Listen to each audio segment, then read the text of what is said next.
Deep in the dark, I felt the fire flicker, ignite the flame and give us life. My cursed mark and hollow heart grows sicker. Out of the shadow cometh light. Kill me, I'd like to see you try. You take my life, I fail to die. The fires fade, now close your eyes and sing my undead lullaby. The night will fall and swallow light to fill my dark hollow inside. And yet my death is all but nigh. Sing my undead lullaby. Keep the fire bright, I can see your breath as the cold creeps in. You are beyond death. Take a leap of faith, unless you're scared to try. Now brace yourself for me and prepare to die. In a barren land where the dead will walk and the dragons fly. Blood across the sand, good intentions crumble as the demons rise. Welcome to my own hell, a place I know well, there's nothing like. You became prepared, because this is where angels come to die.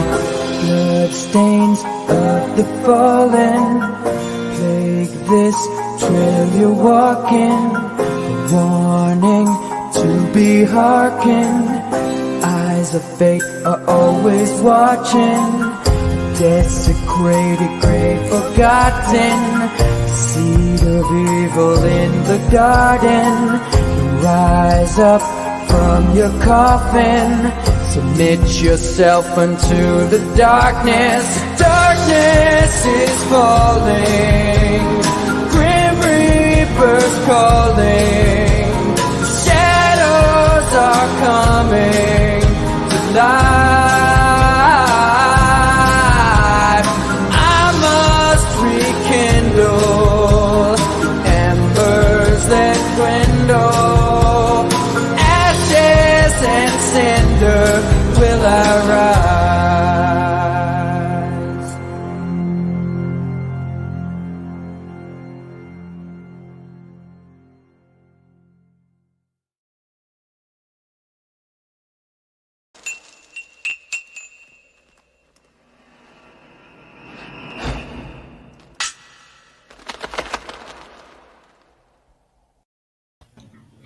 Good evening, and welcome to the Curse of Strahd, a noteworthy 5th edition Dungeons & Dragons game that I have converted to Call of Cthulhu. I am your Lord Keeper, Dr. Crow. And joining me today is Amishman playing Gerald Barrington, Nick Brown, the Man of Renown, playing Matthew Moore, Blue Teddy Narrations playing Daisy, and we are waiting on Hex Harper to show up as well. How are you doing, guys? Are you guys doing all right today? I'm wonderful. Thanks for asking. Hi, chat. Hi, DW. Hi, Drake. Yep. Hello, Drake. Hello, Drake. So today's game, we are largely going to be setting everything up, making sure everybody's on the same page, and well, starting the game. So, all of you have filled out your character sheets, correct? Yes. I Correct. hope so. All right. All of you. So character sheets are filled out.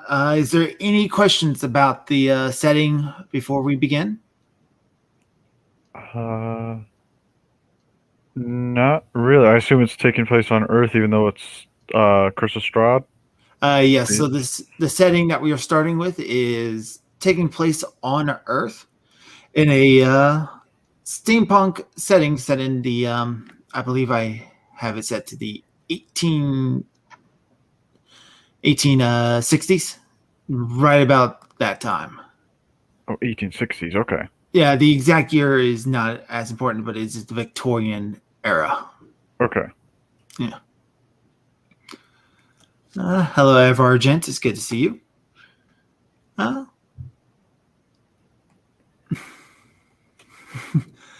when does Mecha Godzilla make his cameo? I don't know. Probably not. Later. At the very end. He's the secret after boss. Well, the movie Hex Harper showed me yesterday was Robo Vampire, so it's very plausible now that robots and vampires can fight. Yeah. Aren't movies great? All right. It was something, all right. It was something. Speaking of, where is he? No. I will send him a message. Yeah. See if he responds or not. He's not online on Discord, so I'm not entirely sure. Hopefully he's not having last-minute computer problems. All right. Mm-hmm. During the talks when we were talking character creation, I asked each of you to also keep a journal as your characters. As the game goes on, some of that might become important. As well as each of you had received a letter from some sort of acquaintance or mysterious person. Yes. Yes. That did happen. I think that happened. All right.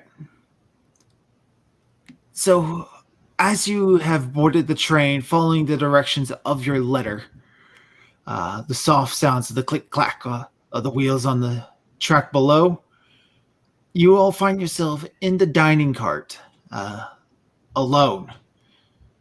The scenic scenes of the European countryside passing behind you, large mountains separated by large open meadows, small quaint little villages of idyllic sceneries with windmills and thatched roof tops, small farmsteads.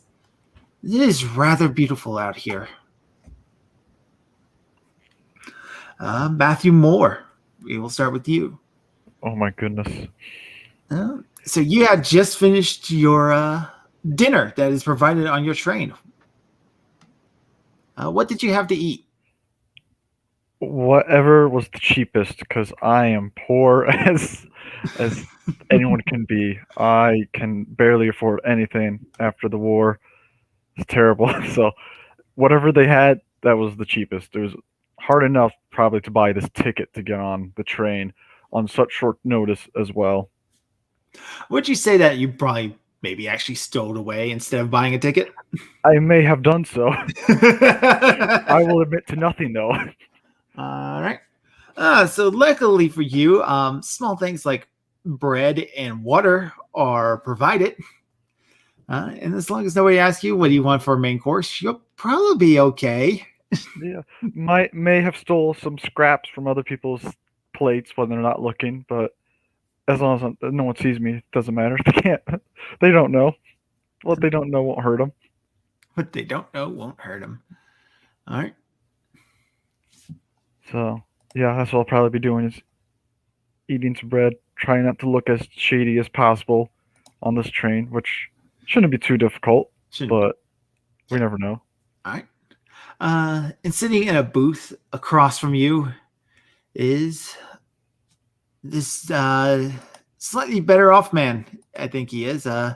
Gerard, you are looking over at this one other gentleman who has had nothing but water and bread to eat since he arrived. And it seems like he stole leftovers from other plates when nobody was looking.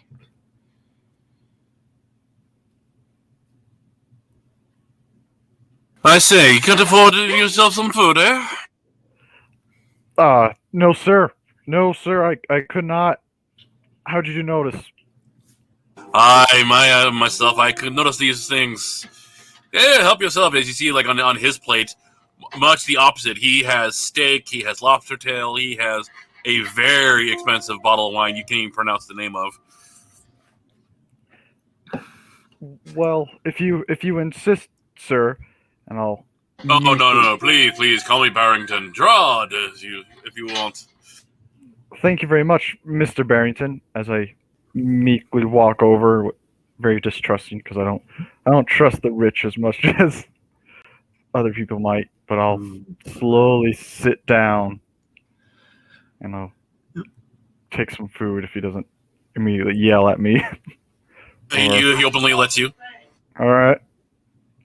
All right. I'll start eating probably that Salisbury steak you mentioned because that sounds delicious.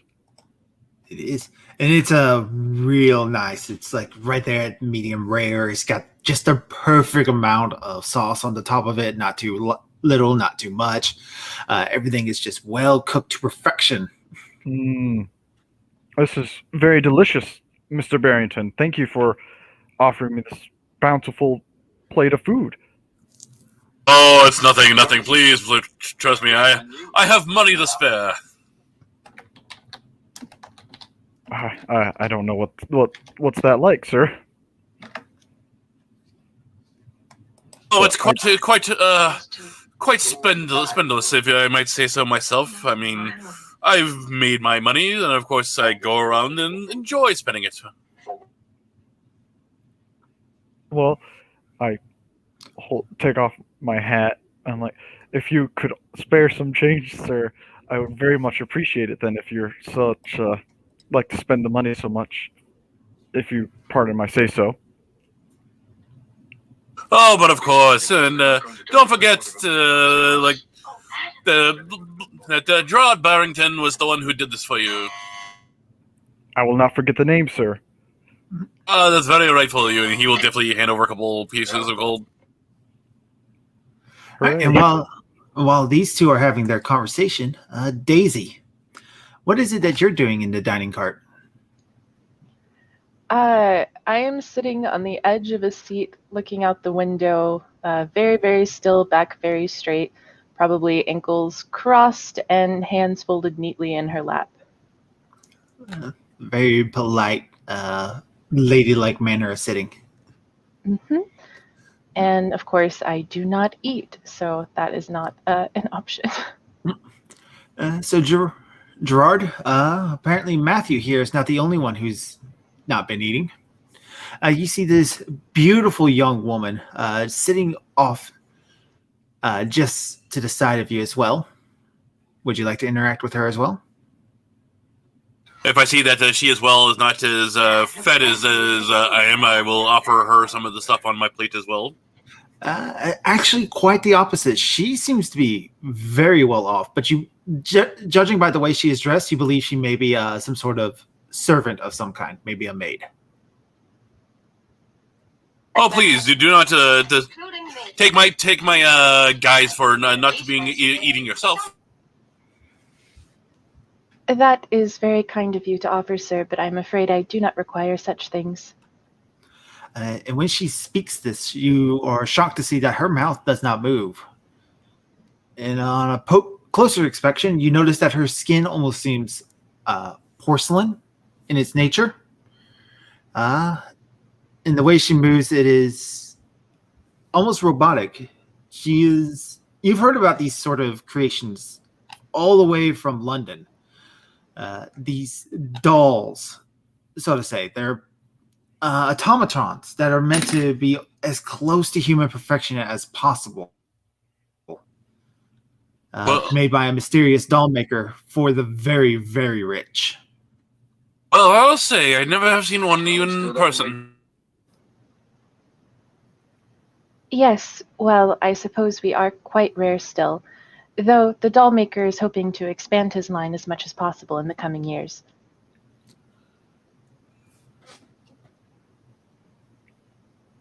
I've never even heard of one. I say as I continue eating my steak.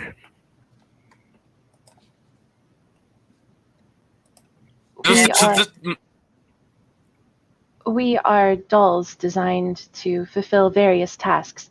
I myself am a maid model. And you don't do anything else but be a maid? Well, ultimately, that is up to the discretion of my master, but that is my primary function, yes. So you don't have free will or any of that sort? Free will, while a term I understand because of the programming I was equipped with, is not something I possess, no, nor something I understand on the same abstract level as I believe that humans do. Well, this is making my head spin. These philosophical discussions are not suited to my needs, and I'll continue just eating my food. Shaking My my head. apologies, What is sir. this? I did not mean to cause you discomfort. Oh, you did no such thing, milady, lady, porcelain, maid. Sorry, I have been given the name Daisy. Pleased to meet you. Daisy. Matthew Moore at your service. I'll hold out probably a greasy hand. She holds Dirty. out a hand that is, you can see the articulation of like the different joints and stuff. A pleasure, Matthew Moore. Likewise.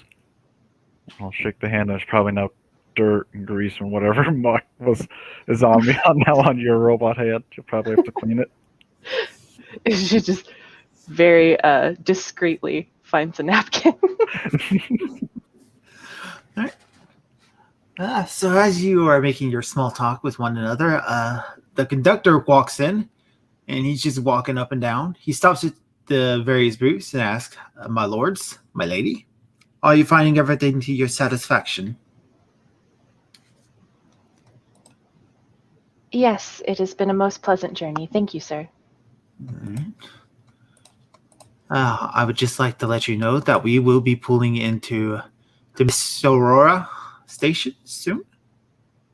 And I believe that is your stop, my lady, and your stop as well, my lord. He looks at Moore and goes, I'll just slowly put the hat in front of my face, just lower it just a little bit. He kind of gives you a bit of a sidelong glare. And he goes, I believe that is your stop as well, sir. It probably is. How did you know? A lucky guess. And he walks on. I don't like the conductor. I don't trust him.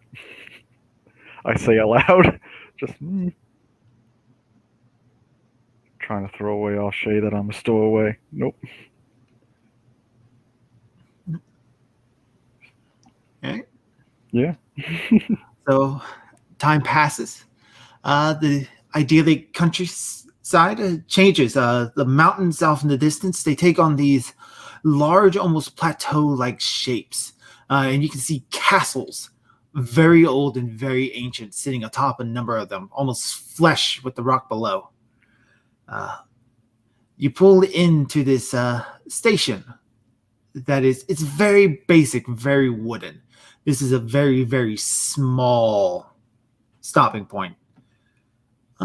As the conductor starts to call out that you guys have reached your stop, and a number of other train staff help people with their bags, especially a number of them with Daisy, mostly out of fascination to see this walking automatron.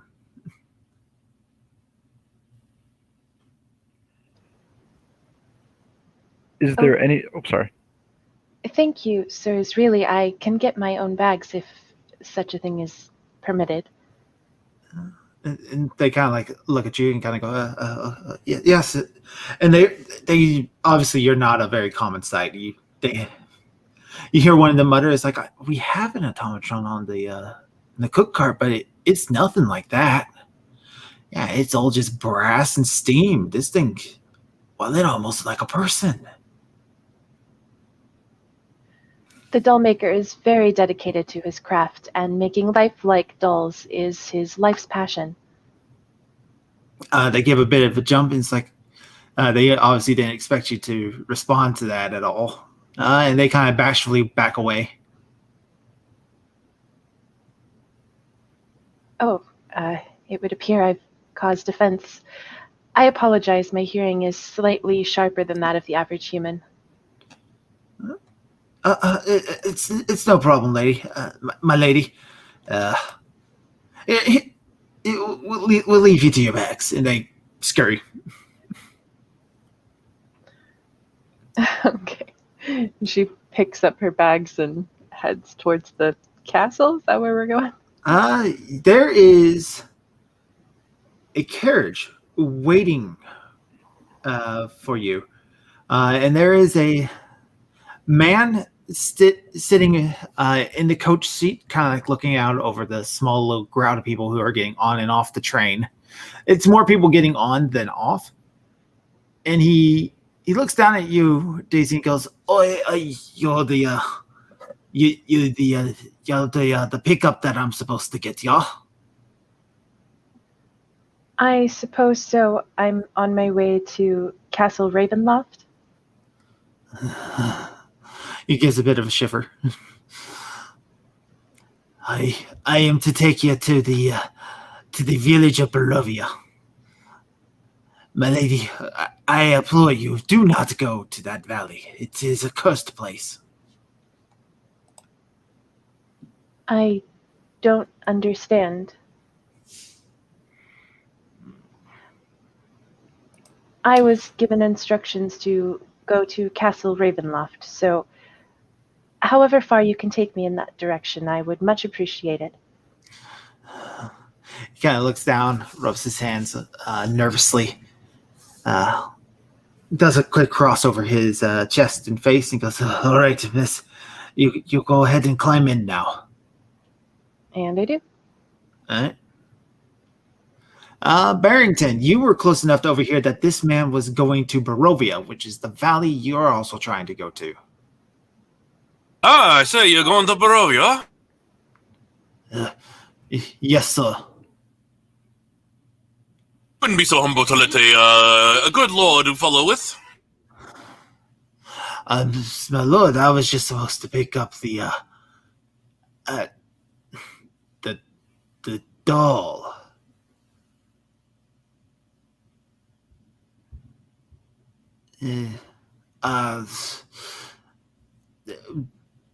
I'm afraid I have no more room inside inside the carriage. There's plenty of room, by the way. You both can see inside that.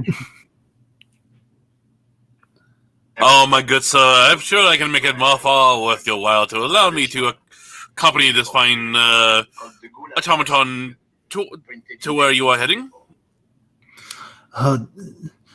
Either a fast talk, charm, or you can try a different method that you think is appropriate.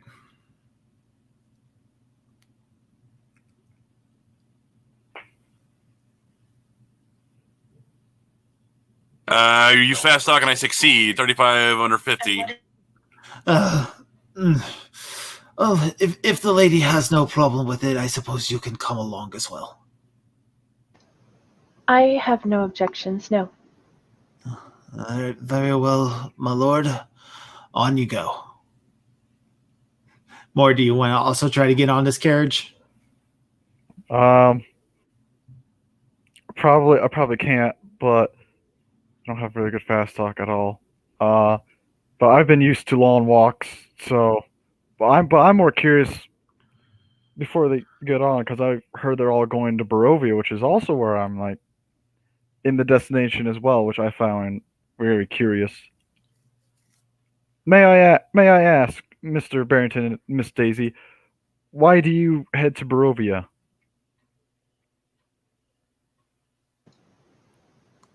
I was commissioned to be a maid there. Well, that's mighty fascinating. I'm going there personally for business, personally. And you have no business in the village of Krizik?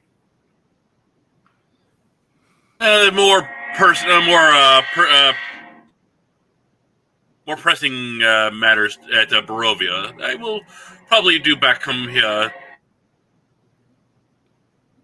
My business is only to go straight to Castle Ravenloft. All right. Well, then I will bid you to adieu as I begin a sort of my walk to the village, which is probably in the same direction, but my conscience is a little bit more less, or more ease, I should say, just because I know they're not, as far as I know, they're not having anything to do with Krizek. Yeah. So, more as you kind of like start walking by, you hear the carriage driver. He mutters a prayer as he gives the horses a whistle, cracks his whip, and he starts driving on down this tiny little dirt road into the valley below.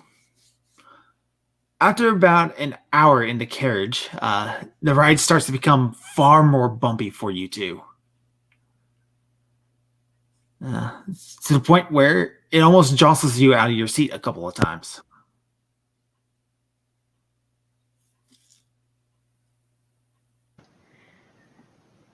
Excuse me, sir. She's talking to the driver. How much longer to our destination? It's not long enough, my lady. We will be there soon. I see. Thank you. Lord, give me strength, give me power, give me will. Protect my soul from the dark and the evil. You seem perturbed by our destination. It's no concern, no concern. I will take you as far as I go, and then I go home. I take them as far as I go, and I go home. I turn right around. Stop at the statues. Do not look into the mist.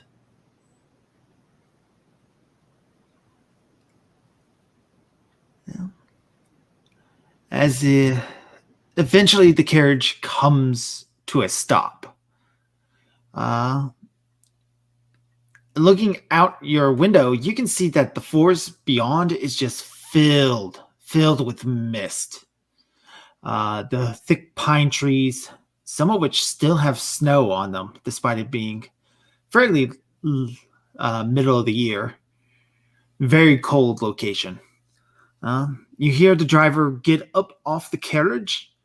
You hear him stomping about, and you hear him taking the luggage off the back of the carriage.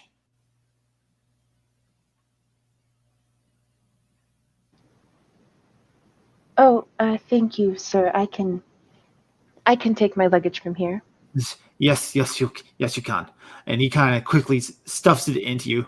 You are nowhere near a village. You seem to be just out in the middle of nowhere.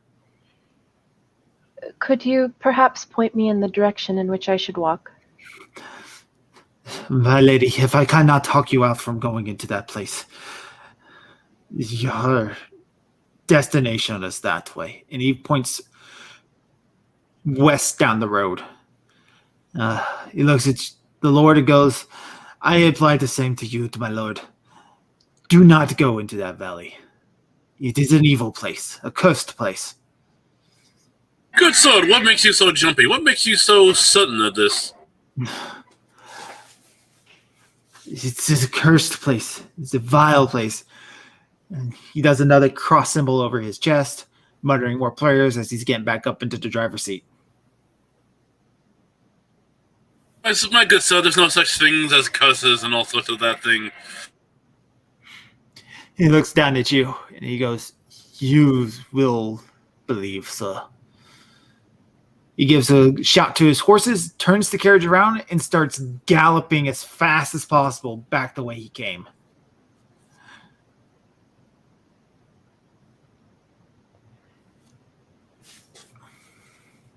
Well, shall we be off, sir? Right, he starts picking up all the luggage and like, well, shall we? Right.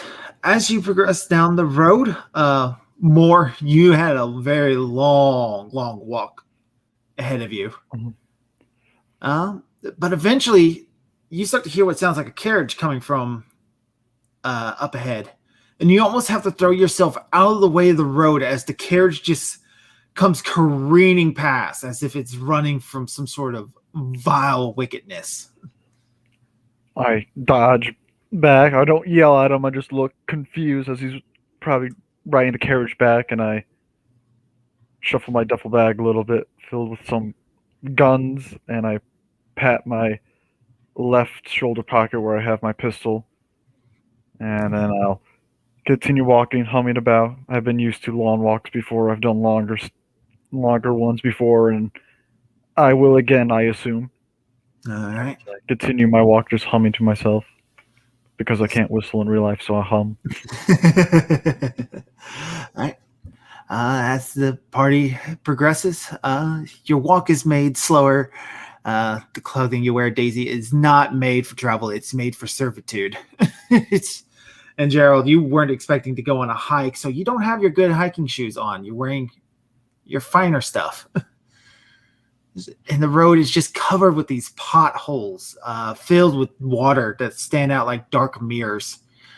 And that's when the sound of wolves pierced the silence. One howl, then another.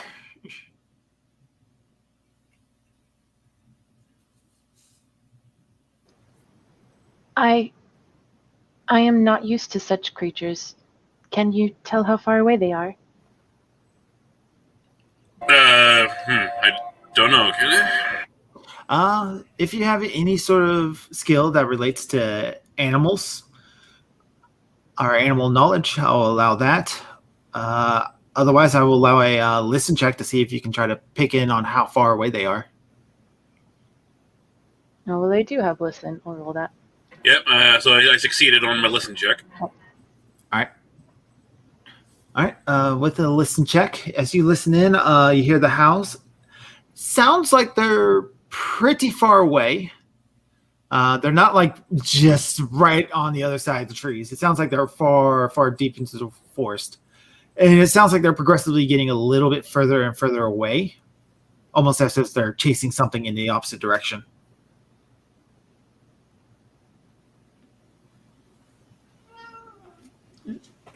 It's the wolf.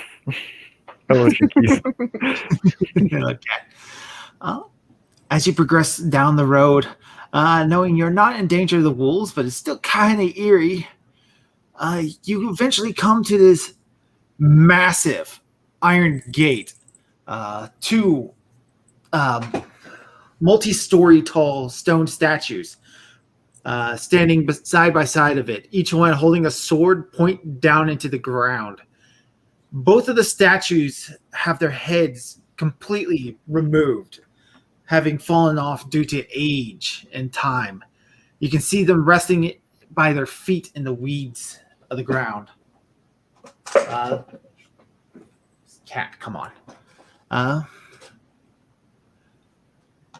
Within between the statues is this large rusted iron gate, which clearly hasn't opened for probably centuries.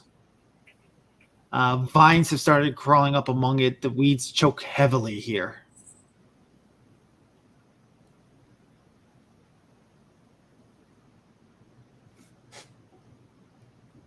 Strange. If they knew we were coming, you would think there would be someone here to greet us.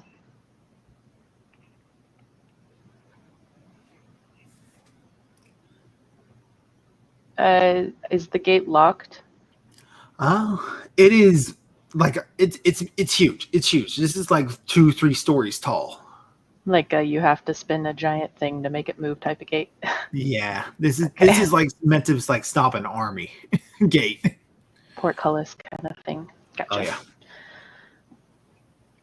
Oh yeah. You catch up with these two about this point. You're far more used to walking. Oh my goodness. As I see him again, I sort of chuckle to myself because I'm like, wow, deja vu, but I'll holler at them like, hello there. Wasn't expecting to see you again. I thought you arrived at your destination. Strange that the cab driver would allow you to walk such a distance? It seemed that this place caused him a great deal of anxiety. It is good to see you again, though, Matthew Moore. Likewise, Miss Daisy. I'm afraid we've come to a bit of an impasse, as the gate to our destination appears to be, well, not only locked, but rather out of use. Oh, I can fix that real quick, Miss Daisy. I pull out a pistol and I'll shoot the lock. You're going to shoot the lock on this massive thing. Why not? Yeah, very blunt. I'm not the brightest bulb in the shed, despite whatever my intelligence says. But all right, with a crack, a pistol is fired. The bullet ricochets off the iron bars off into the distance. oh my goodness! Yeah, the massive iron gates start to creak and slowly open outward towards you, letting out this horrific screech and squeal and groan as the rust tries to hold them shut. Ravens, just thousands of them, burst from the trees around you, flying up and scattering due to the massive noise. Well done, Matthew Moore. Yeah, that seems like it did the trick. If not, I just put my pistol away. I have a few other means of opening a simple gate, and I raise my duffel bag, but probably shouldn't have done that. I'm like, don't look at my duffel bag. I'm not suspicious. Don't look at me. Okay. And then once it opens, I will assume we just enter. But I look to Mr. Barrington. Mr. Barrington, you want me to carry some of your luggage? All I'm carrying is a small duffel bag, or not small, but one large duffel bag.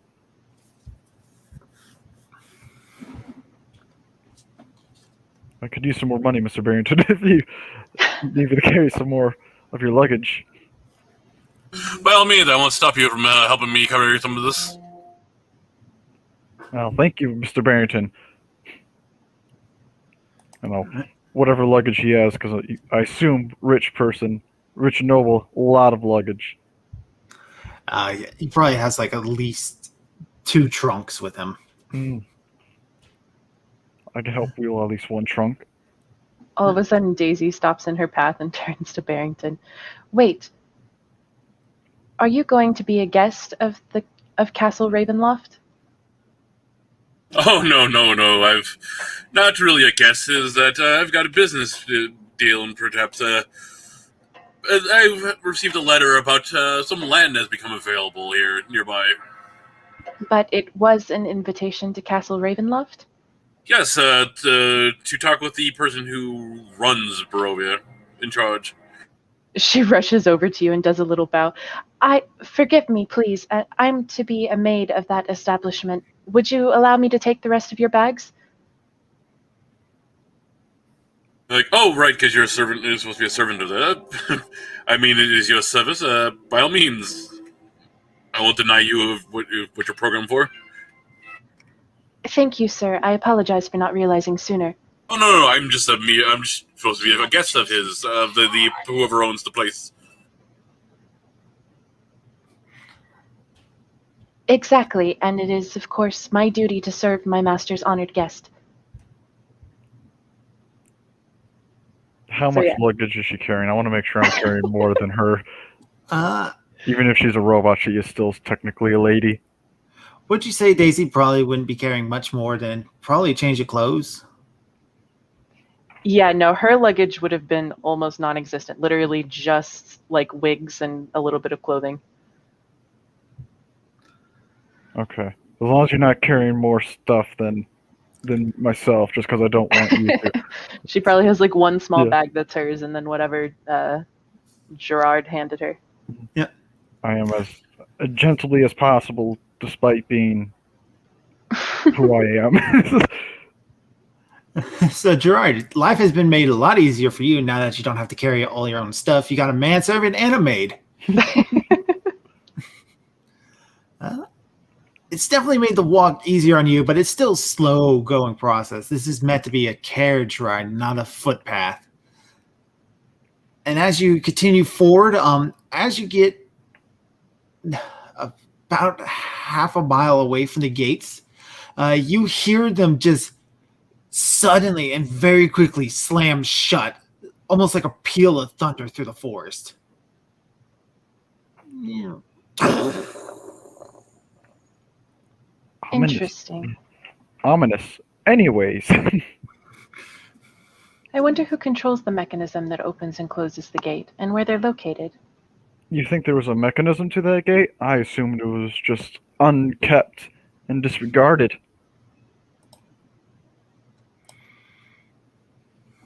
Perhaps you are right.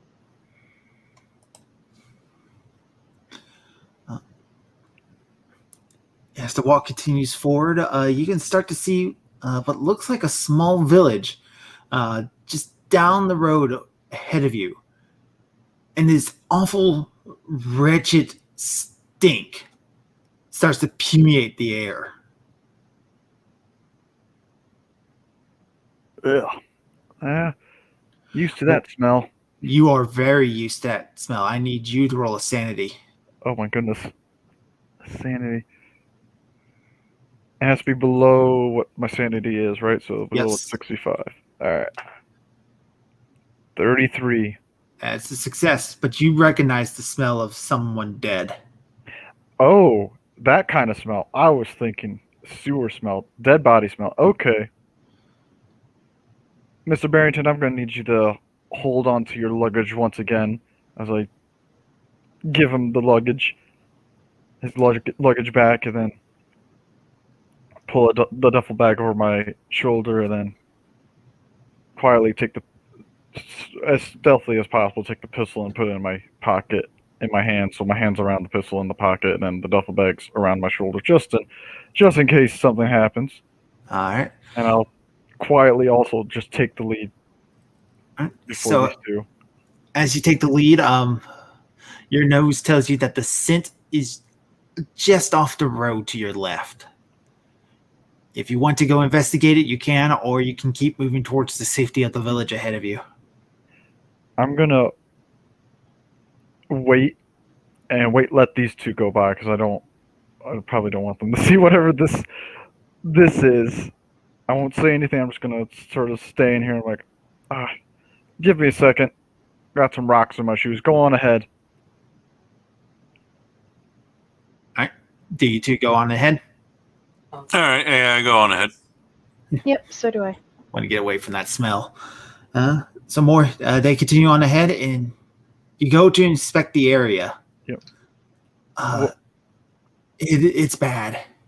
This definitely wolves got to this. You would guess the boy would have been about maybe 15 at most. Oh, it's a boy. Oh no. All right. I found a dead boy. God. All right.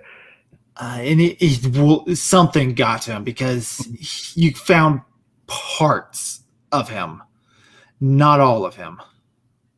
I'm gonna roll sort of, I think probably survival, just to see if I can discern what sort of animal would have done such a thing, or as close as possible to one.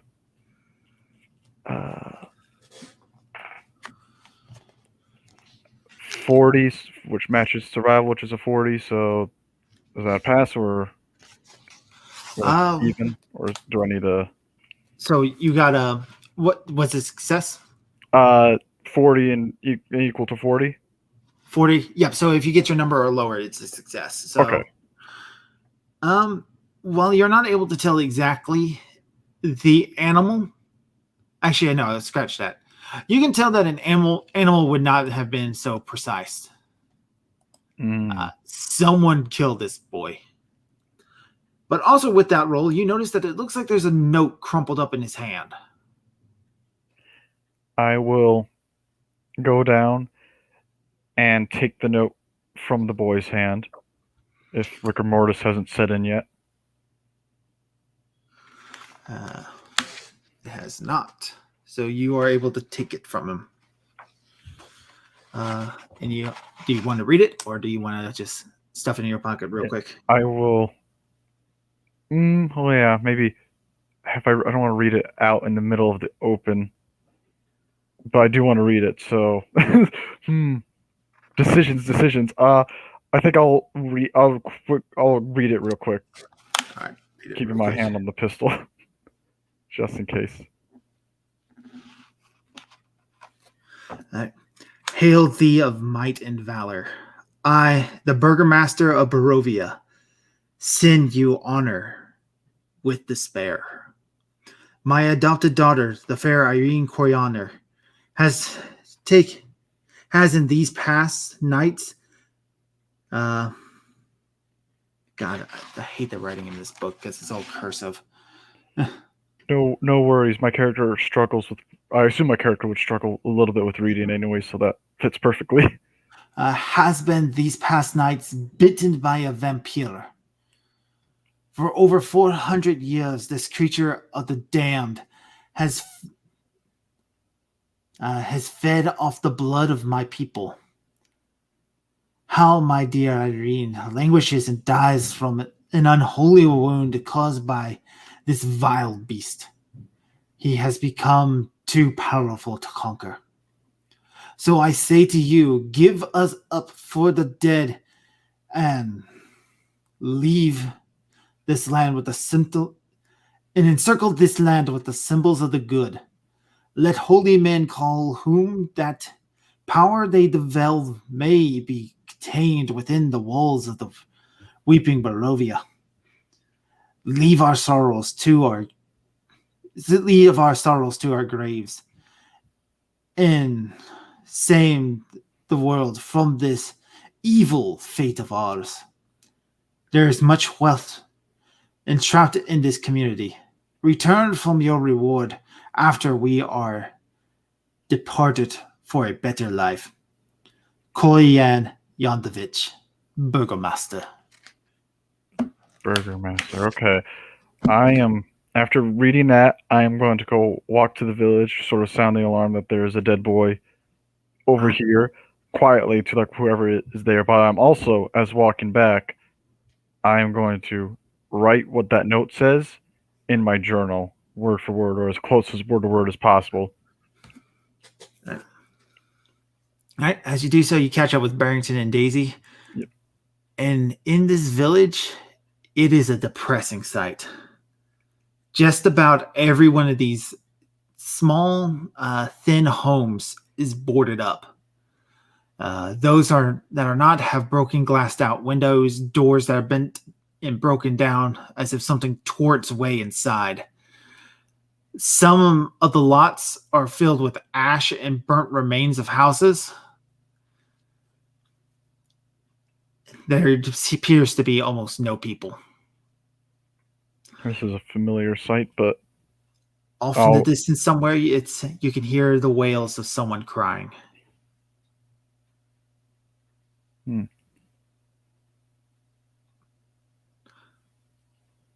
Again, I guess I'll go investigate that as well. But, if I'll knock on a door first to see if anyone will answer the call. You knock on a door. Mm-hmm. Yeah. I'm assuming you're probably going to go up to whichever one's not boarded. Yep. All right. There is no answer, but you can kind of see movement inside the window. You see what looks like an older man. He's kind of like looking at you through the window, trying hard not to be seen, and he holds in his hand a crossbow. I'll slowly put my hand in my pocket, just where the pistol is at, but I'm like, I mean you no harm, sir, but I'm just but a traveler walking by the path yonder there, and I've stumbled Go across... away. Sir, I've stumbled across a grisly sight. No charity. Go away. A boy, 15, probably less, has been slaughtered by your pathway over there. Is there a sheriff? Someone I can raise the alarm to? No sheriff. Then is there someone... The boy is the lucky one then. He is freed from this cursed place. The boy. Did he have parents? If you want to speak with a leader, go to the inn. Thank Otherwise, go away. We have no room. We have no treasure. We have no charity. Thank you, sir. You have a wonderful night. And I'll leave him be, walk away, and go to this inn unless it's passing by this wailing lady. Whoever is wailing, she apparently lives in a house that's in a different direction from this inn. I'll probably go to the inn first. This seems a little bit more important, reporting this body. All right, Daisy and Barrington, you two are also entered the village about the same time as him. He's quickly closed in behind you. How are you reacting to this location?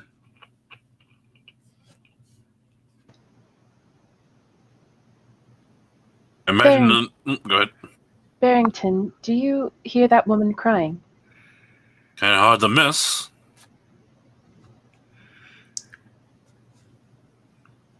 Well, strictly speaking, there was no arrival time listed on the letter I was handed. I think I will delay a few moments, if you don't mind. By all means, go right ahead. Oh, I suppose I should leave your luggage with you then. Only until I return, of course, sir. As you will. Okay, and she's going to walk towards the wailing. All right. So that takes you in the opposite direction of where this inn would be. You pass by what looks like a trades goods shop before coming to another townhouse. The door is open slightly, and you can hear the wailing coming from inside there. Okay, she's going to knock on the door frame. Right. Hello?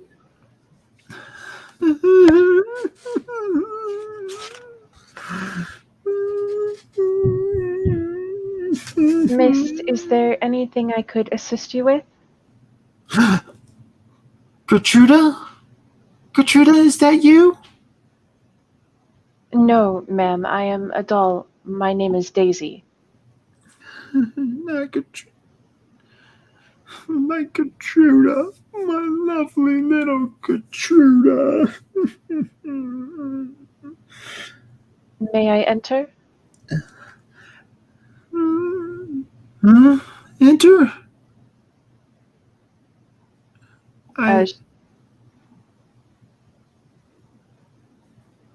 Is she? Do you want to enter inside this house? Yeah, she's gonna take a tentative step through the door frame and walk over towards her. All right. Laying in the ashes next to the fireplace, no fire is lit, is this middle-aged woman. You would assume she's probably in her late 40s. She's just covered in these rags, bundled up close, trying to stay warm. In her hands is holding a small little is a small little doll in a sackcloth dress. And she is in mourning. Tears have fell down her face. She's all sobbing and wet from her mourning. She looks up at you and goes, "You're not Gertruda. My Gertruda, my lovely little Gertruda."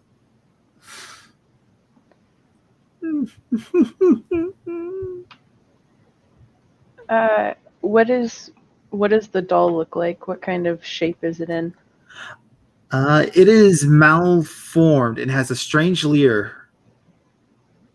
It appears to be like, a little rag doll with little button eyes on it and a little mouth stitched into this almost mocking smile. So it is Gertruda's? Or it is cloth, sorry. It is cloth, yes. Okay, she's going to reach towards it. but she's not going to touch it. But did this belong to Gertruda? Oh, yes, it belonged to Gertruda. It was mine when it was a little child, and I gave it to her, and it was her favorite toy. But she always wondered about the castle. Oh, that wretched, wicked place. She wanted to know about the castle. She ran off in the night. And no doubt the wolves or the mother monsters that haunt this land took her. Oh, my Gertruda, she must be gone. She must be dead. There's no way a little girl like her could survive, especially without her doll, her beautiful little favorite doll. I am a traveler, and I still have ways to go. She's going to pull out a sewing kit. If you'd like, why don't you and I fix the doll up together, and then if I see Gertruda, I can give it back to her. You would do this? Of course, ma'am. It would be my pleasure. Oh, the morning Lord to be praised. There are still good people in the world. Yes, please. Please, if you are going in that direction and you see her, give her her doll. She will need it. She needs something to comfort her. Okay, so Daisy's going to take the doll. All right, so as you take the doll, you notice, now that you hold it, there is one detail you haven't made out before, and that it has a tag. It is frayed, but it is still bearing legible words. Is no fun, is no Binsky.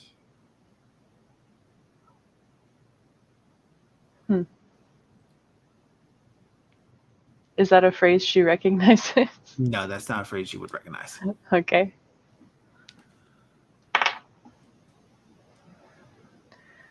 Well, is there anything I can help you with before I continue on my way? No, Irene, I will be fine. Give your best to your brother and your father for me. I think I need to sleep. And she slowly starts to get up and move somewhere else into the house. Okay. Daisy will go back out and head back towards where Gerard was. All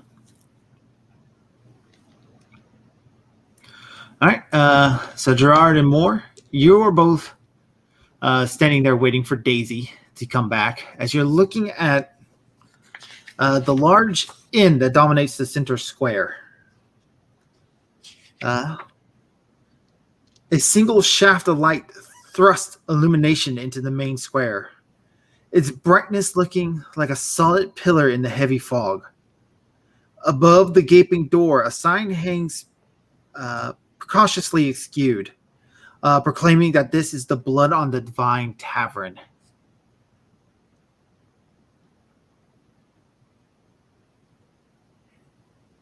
Interesting. I knock on the tavern. The door is open.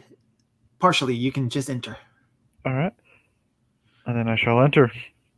All right. But I'll hold the door out if Daisy, or for Mr. Barrington if he's coming in the inn as well. Yeah, he'll fall behind. Yep. Oh no, I'll open the door for you first. It's the polite thing to do, darn it. The polite thing to do. So inside the bar, sitting at one table, are three women in very colorful clothing. These veils that depict stars and moons and multiples of blue, red, and gold.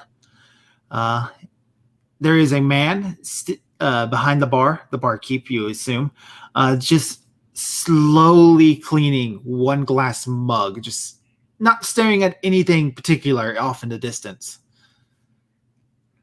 And there is a second man sitting at another table, just kind of staring into his wine cup. I will go to the barkeep first and ask, are you the leader of this here establishment? I'm looking for someone to talk to. He gives a quick nod. No, not nod. Shake. He shakes his head real quick, and he nods over to the three women. And then I shall go to the three women. All right. They look up at you. They smile at you sweetly more and goes, "Hello, traveler. What brings you to Barovia?" I take off my hat. Excuse me, ladies. I'm sorry to disturb you, but there has been a murder up near this road here on the way to this village, and I'll lay down the note if I wrote what said on the note in my journal, so that way I have a copy of it myself, and I'll give the note to the ladies and say, the boy was holding this. He could be no more than 15. Oh, what a shame. It's awful, isn't it? Such a young age to die in this land. Yeah. The third one picks up the note, looks over, and she kind of gets a light chuckle. Ismark, she calls out to the second man who's sitting at his table, who kind of like looks up slowly from his wine glass. It looks like your father was trying to put a note out on those gates, telling the whole world to abandon this place. Even your father, before he died, was trying to save the world. What do? Swing around a sword? You'll never be able to feel his shoes, lesser. And the man just kind of like, you see his fist just kind of grip on his wine glass tightly. Be careful, ladies. It's best not to disturb a man when he's drinking, especially men such as that. As I look at how he's holding the wine glass tighter. Yeah, you've seen this type of look in a man before. Mm-hmm. That sense of hopeless desperation, being stuck in a situation with no way out, wanting to do something but having nothing to be able to do it with. Barrington, what are you doing during this whole time? He'd just be over with the bartender asking for a glass of wine or something. All right, so the bartender. So the bartender is a pudgy little man. When you actually order a glass of wine, he sets his cup down, pulls out another one, pulls out a bottle, and fills it up with this very, very cheap, very sweet wine. He sets the bottle down next to the wine cup, leaving that with you. Picks up the glass he was cleaning and just goes right back to cleaning it. You said it's a cheap wine, right? Mm-hmm. Yeah, very cheap. All right. Looking around the village that we're in, he won't make a scene about it. He'll drink it. All right. Daisy, you walk into the inn, and this Ismark guy that you're looking at more, Mm-hmm. he gives a start and a jump, immediately jumping up to his feet. Irene, what are you doing out? What? I'm No, sorry, sorry. go. There seems to be some confusion. Oh, I apologize. My God. He looks at you more and goes, my sir, is this young lady with you? In a manner of speaking, travel companion. Why do you ask? What do you see? He looks at Daisy just with this wide-eyed look of shock. Just, here, come join me at my table. Lord, I will pay for your wine. You may join us as well. You seem to be in the company of this fine man and lady. He sits down and he just downs his whole wine at once. Just Okay, Daisy will sit down at one of the chairs. I will cautiously approach, but still stand. I will not take a seat. all right.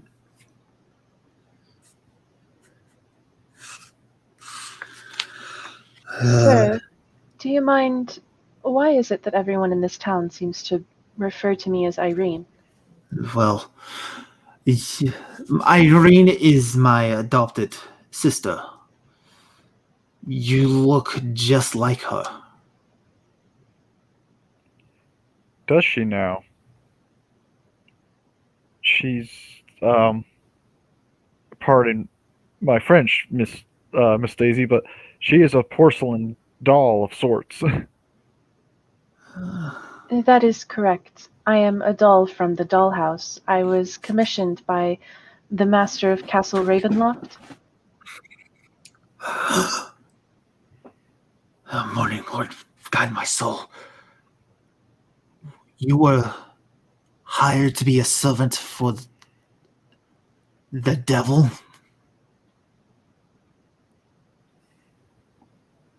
I'm sorry, I'm afraid I'm not quite sure how to respond to that.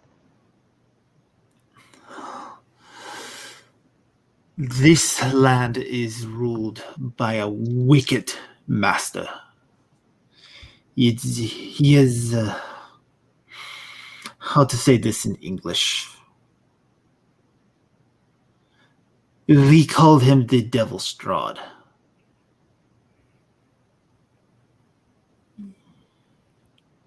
A title that is hard to earn, if I do say so myself. It is one that he deserves.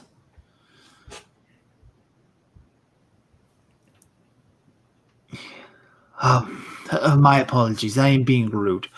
My name is Ismark. Ismark the Lesser. My father is the Burgomaster.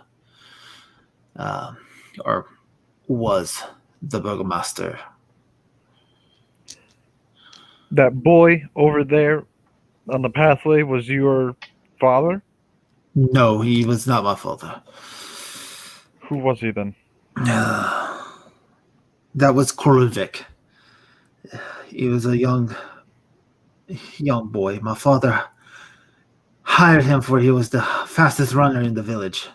Wanted him to run down to the gates to pen a note to them to help dissuade any more travelers from entering these cursed lands. If you're saying he is dead, then I suppose the devil got to him. Yes. Seems no one can outrun the devil. But regardless, that boy still needs a proper burial. If you would please send men or someone up there to give him such. For he does not deserve to have his corpse mutilated by whatever wolves or animals or insects may lay upon him. I will do what I can, but there's not many of men strong of mind and body. I will see to it myself then. He goes to stand up. I'm afraid I don't have your names. I am called Daisy. Matthew Moore to you, sir. I'm sorry. Son, Morning Lord, smile upon you, Lady Daisy. I am Matthew Moore to you, sir. The Morning Lord, smile upon you, Master Moore. Likewise.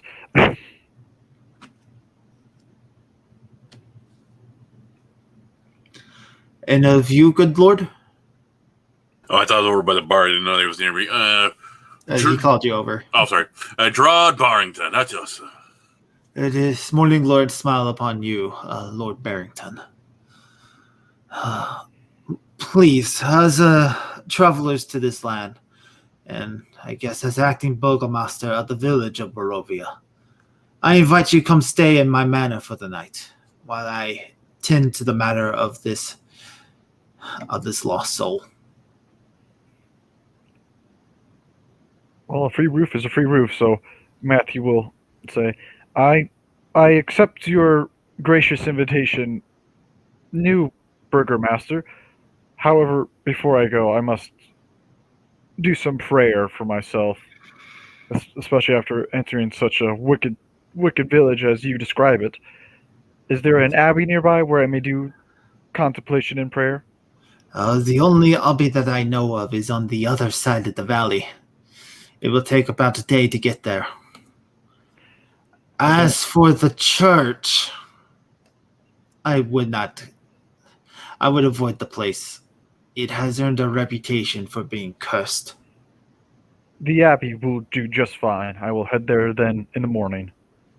All right. And he goes down. He leads you straight down this dirt road to probably the second largest building in this village, smallest to the end. And he gives a solid knock to the doors, and he goes, Irene, it's me, Ismark. I have guests. And the door slowly opens to a young woman who looks exactly like Daisy. Long auburn hair, slight build. She's slightly shorter than Daisy and has slightly less freckles than her. But it's almost toe for toe. The exact same person. I can see the resemblance now.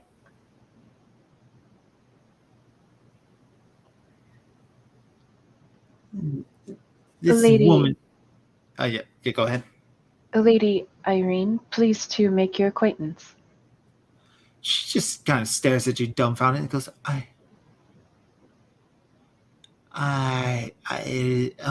my manners, I'm sorry. It is a pleasure to meet your acquaintance as well, Daisy. Daisy.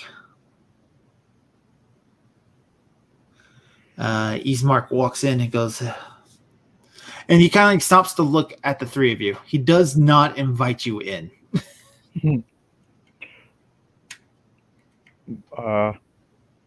Doesn't really bother Matthew that much. He'll just walk in. He's already accepted the invitation to go to his house.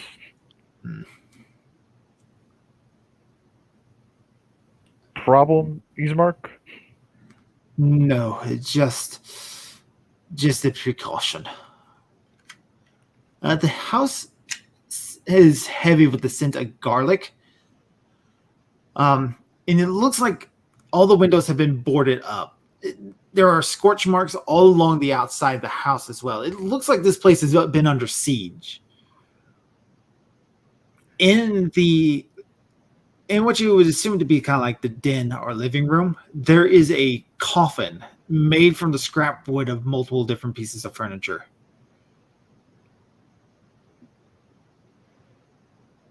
Daisy kind of looks to Gerard to see whether or not he's going to go in.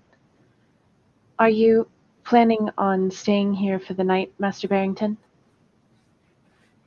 Yes, I do believe so.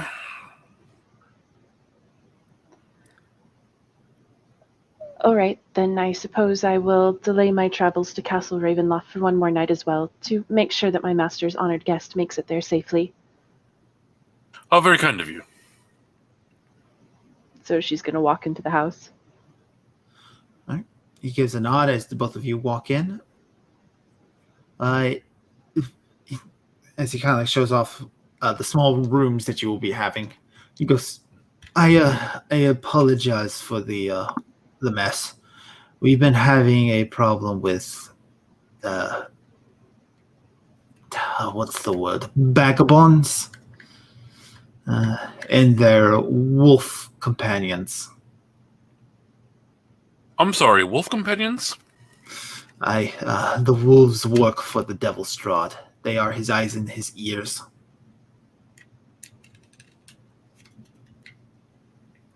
Low opinion of vagabonds, you say?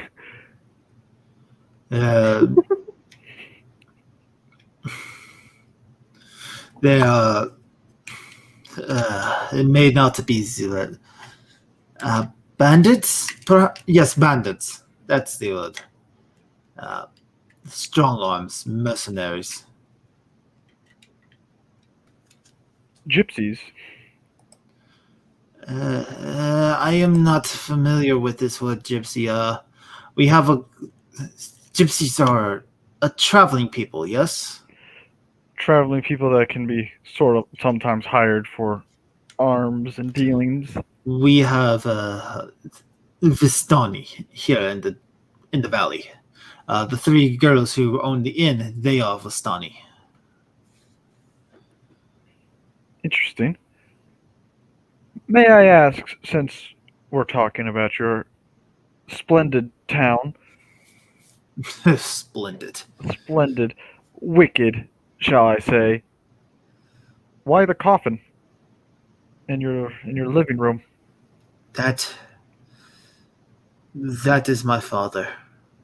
He died 2 days ago. During the attacks, his heart, he was old and he could not take it. He died defending his daughter. He died on his feet. I respect that. May I ask why is he still here then and not buried in the ground with the rest of his family, I would assume, who have No lost one his will past? help. I have no one to help to take him to the hallowed ground at the church. I thought you said the church was cursed. That church is cursed, but the ground is still hallowed. The building itself is the cursed.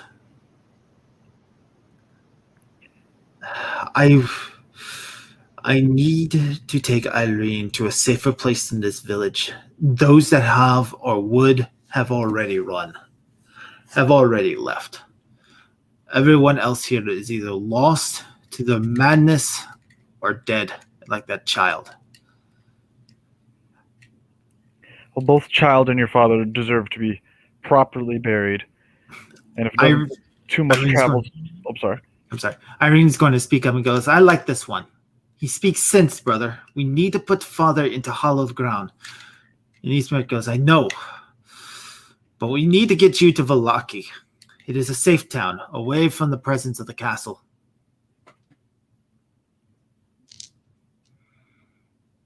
Well, if this doesn't take too much time away from me traveling to the Abbey, I can help you bury your father and perhaps the young boy out in the field still. May I ask what manner of curse is on this church? The priest. Is it something perhaps that wouldn't affect, well, someone who weren't entirely human? It is likely to... Father Donovich had a son, Doru. Doru left with a mob to go take down the Devil's Strahd, but when he returned, he wasn't right. The church is filled with his screaming day and night.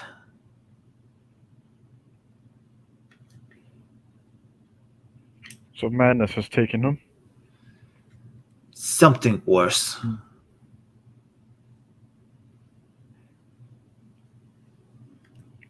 Well,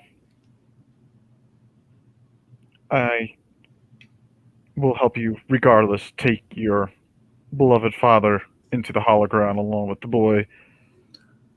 But if you please show us to our rooms. I'm weary and tired. We will do so in the morning. We will bury father. I will go and collect the remains tonight. The longer they sit out there, the more likely it is to become unholy.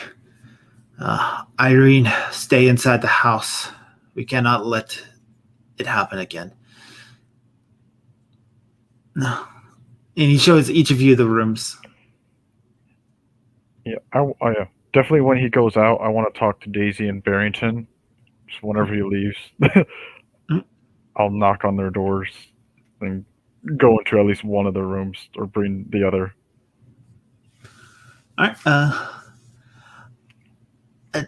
Ironically, Barrington's room is probably the largest. Daisy, you're having to share a room with Irene. I get the coffin then, I assume. No, you don't get the coffin. No. So the three of you meet up in Barrington's room. That'll give you your chance to talk. Yes. I close the door I make sure Irene isn't listening as well. I don't want her to hear what's about to be said, but as soon as that happens, we get in the door and I don't think there's anyone around. I'm going to show them the journal and what I written in the note, specifically about the line about the vampire. Do either of you know what this word means? I believe I've read it, or, well, it is part of my programmed understanding of stories and fables, but not anything that I recognize as something real, no. Mr. Barrington? May I? Reaches up for it. Mhm. Would Gerard have any? Would it be like a history or something like that if he recalled seeing that before? I'm sorry. Would there be a history used to see if he recalls seeing something like this before? Yes, I will allow a history. Nope. Yeah. Yeah, nope, never seen this before. Sounds like fairy tales and myth, something you would tell children to scare them into behaving. Nothing out of nothing except from old fairy tales you learned as a kid. But Do you know anything about this certain fairy tale then? I mean, I know the childhood story, but I doubt that's going to be any good here. At this point, I am all ears because it seems this wicked town believes in this fairy tale very much. No, I am saying that you can relate it to different types of like fairy tales of like boogeymen and the like that would, it's the type of things you tell children to scare them, or, scary campfire stories. Yeah, like, but you can't pick out vampire itself. Yeah, I have no idea what vampire is. Yeah. That's what I'm asking. Like, do you know? No. Yeah.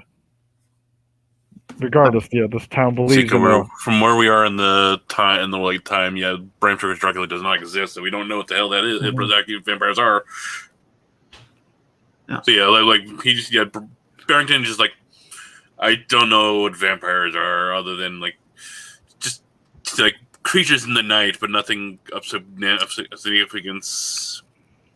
If there is such a thing as actual vampires, I wouldn't even know what they were. Yes, regardless, this wicked town believes in fairy tales, I would assume. Just looking around even our room, I would assume, just the barred windows. Something has them spooked. Yep.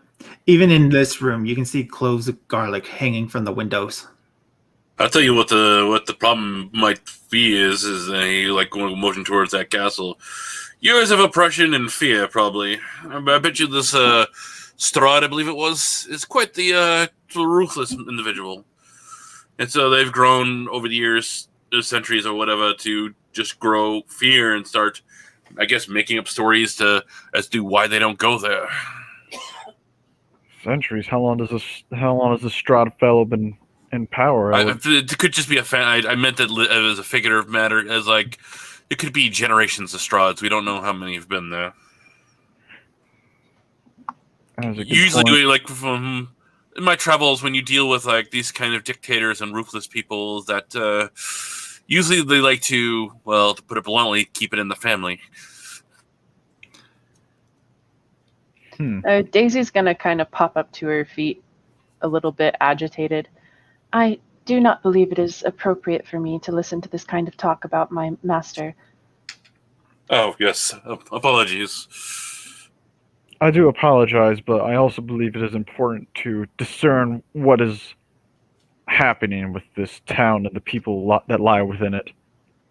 It might serve all of our best interests, considering that we all have something in common, and that is we're here in Barovia as travelers and not as the inhabitants as of yet. Your interests are, of course, your own concern, Matthew Moore, but my interests are solely that of my masters. To what extent? I I do not understand. Well, to bring it back to that free will I was talking about, to what extent do you comply with your master? Completely. Completely.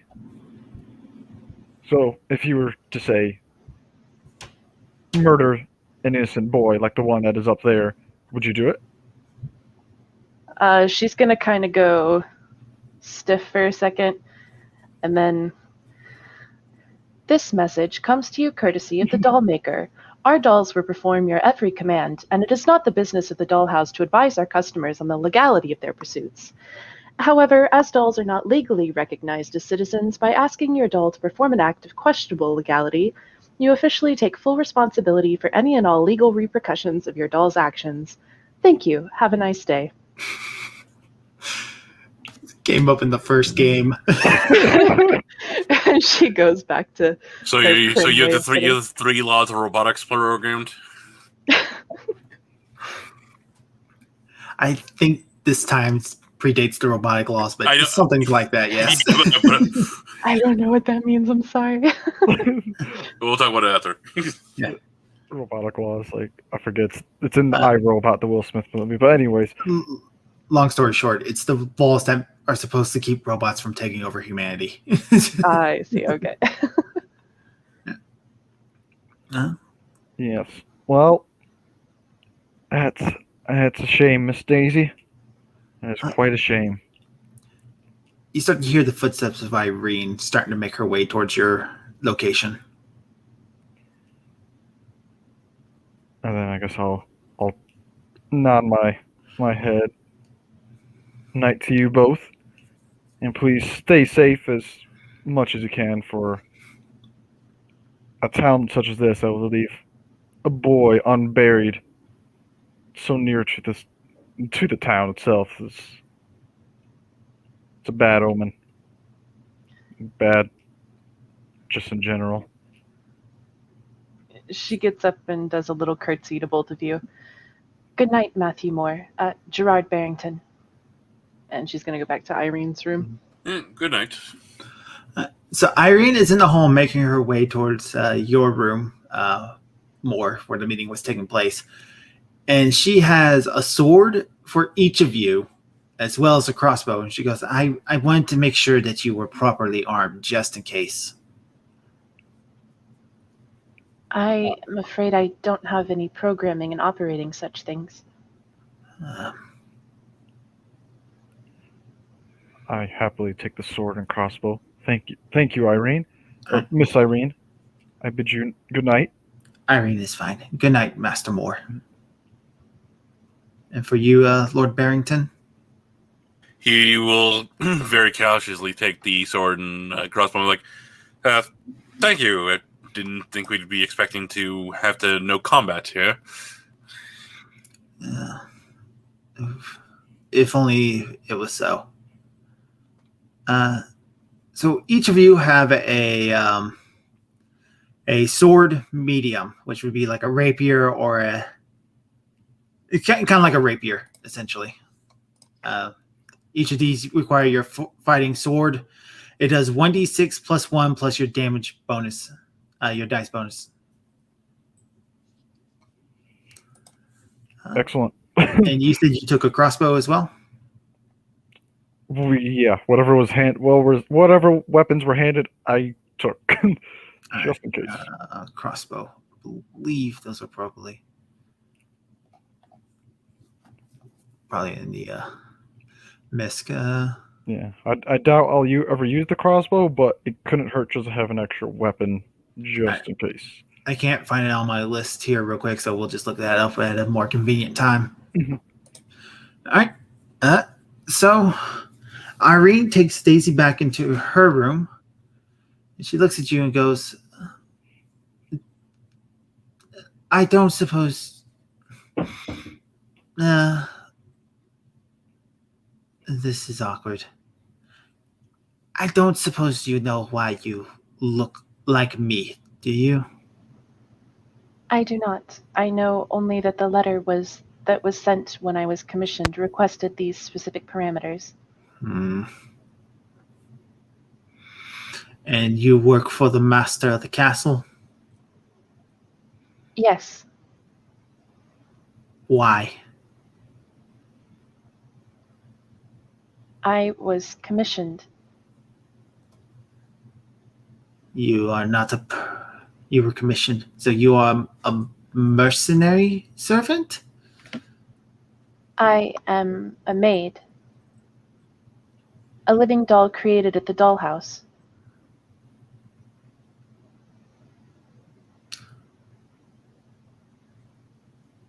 All right.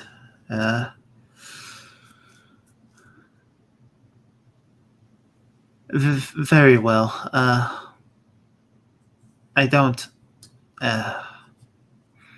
It doesn't matter, I suppose. If Eastmark says you are to be trusted, you can be trusted. I see. Do you sleep? Yes, I. She looks at the bed. Goes. I suppose you can have the bed, seeing how you are the guest. I would Oh, like to be near no, father anyway. I couldn't intrude. Besides, I am not human. The aches and creaks that humans get when they sleep in uncomfortable places don't affect me. Very well. Good night, Miss Daisy. Good night, Lady Irene. Irene gets ready for bed, and you can see on her neck are 2 sets of puncture wounds, almost in the style of bite marks.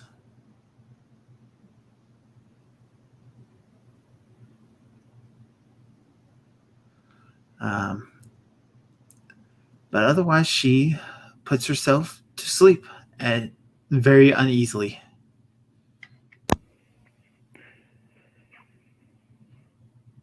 Oh boy.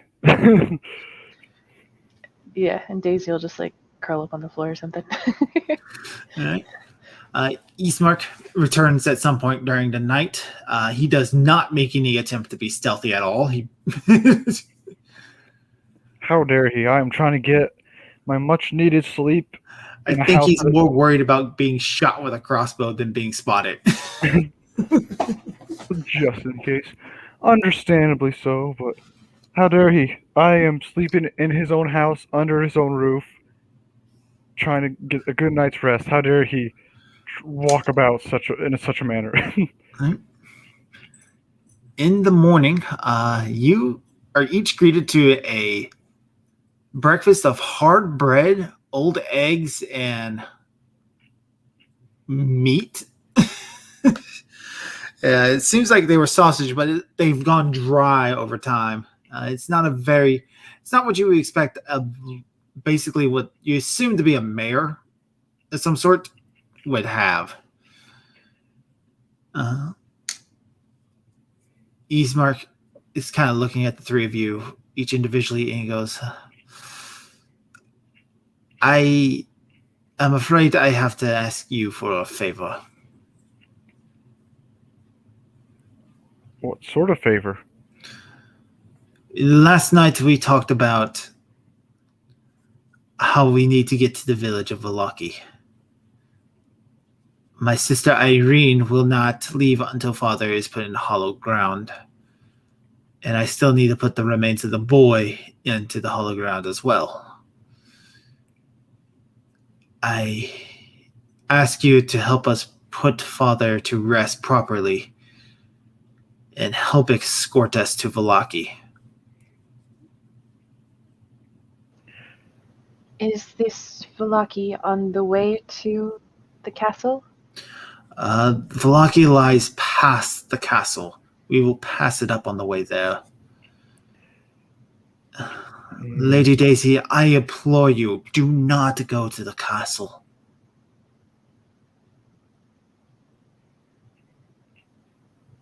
I am sorry, sir. I do thank you for all of your kindness, but this is the purpose for which I was created.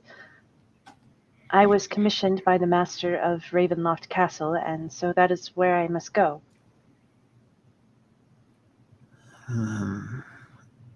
Eastmark lets out a long sigh. Just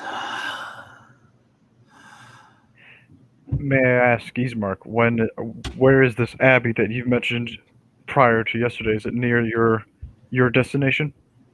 the abbey lies beyond Valaki. You will have to go through the town to get to the abbey. Then I see no reason why I cannot help you. And you, Lord Barrington? I will see this through, and for at least for now. I'll follow for now. Very well. Tell me, what can you tell me about the certain festival that's supposedly coming soon?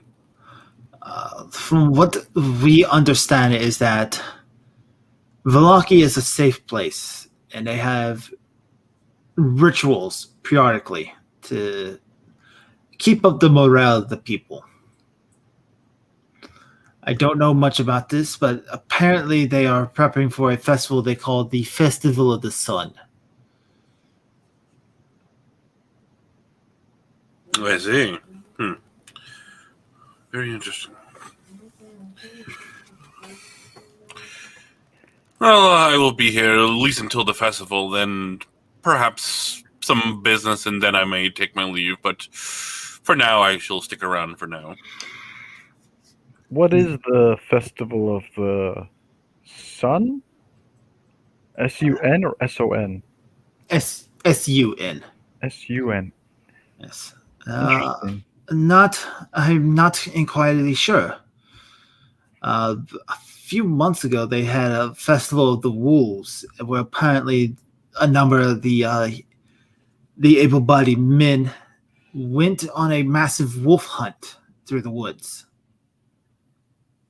And then they had the one before that where they had the Festival of the Feast, where they've cooked as much food as they possibly could spare and ate all day. Then before that, they had a Festival of the Dance, where they apparently danced to music.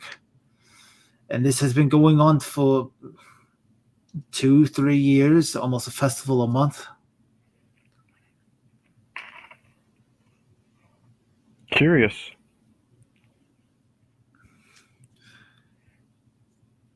May I ask you, Mr. Barrington, what is your interest in these festivals, or just Festival of the Sun?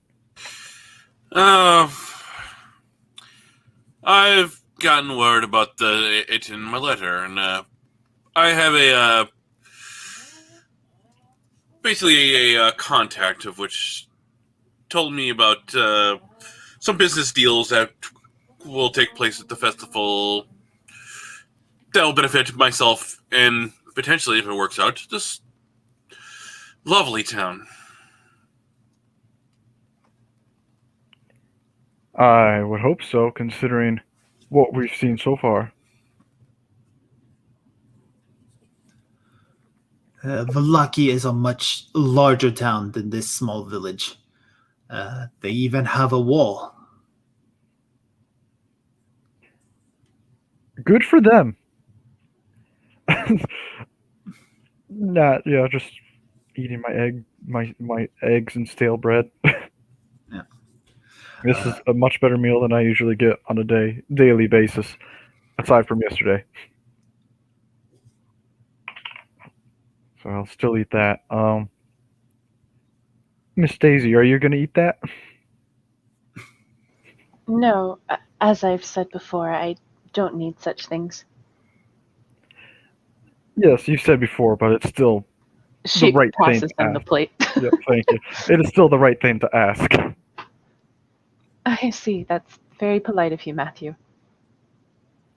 I try. And I keep eating. Do you have shovels, Ismark?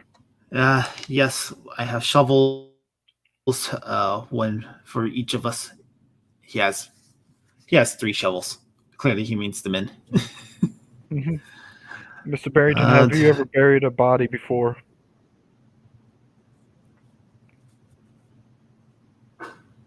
Mr. Barrington?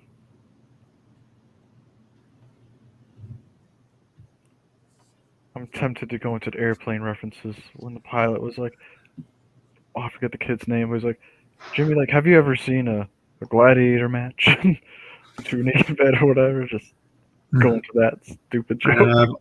Amish might be muted if he's talking at all. Oh, Mr. Barrington. I'm going to say no. No. Well, Just Mr. based on things I know about him. Mhm. Well, yeah, Mr. Barrington, we will show you the ways. We'll just ask you, help me just dig the hole. You don't have to touch the coffin or the bodies or whatnot. I guess I'm trying to poorly say, Mr. Barrington, is just keep your distance. Eastmark stands up. He puts on a breastplate and he attaches a sword to his hip.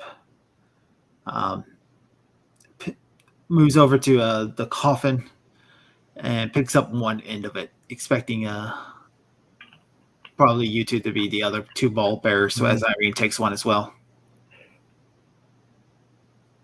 Yep, I'll come help. Daisy will help as well. Yep, I'll grab my duffel bag and put it around my body as well, so that way I have it on me at all times.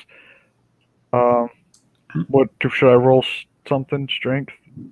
No, because it's the four of you carrying this thing. It's not that hard. So the procession of 5 people, they move down through the village. Very somber mode. The overcast sky preventing all sunlight from entering. It is bright and you can see, but they're just so drow. So it almost looks like it's going to rain constantly. You start to come to the other edge of the village, which is nestled up against this mountainside. And as you look up, you can barely make out the dark shape of this tall and looming castle thousands of feet above you. But your attention is quickly drawn back down to the church as you hear a shout, "Father! Let me out! I'm starving!"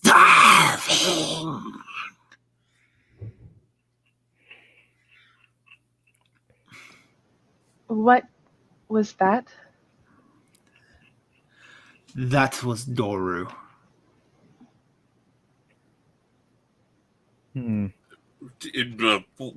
What is Doru? That was Father Donovich's son.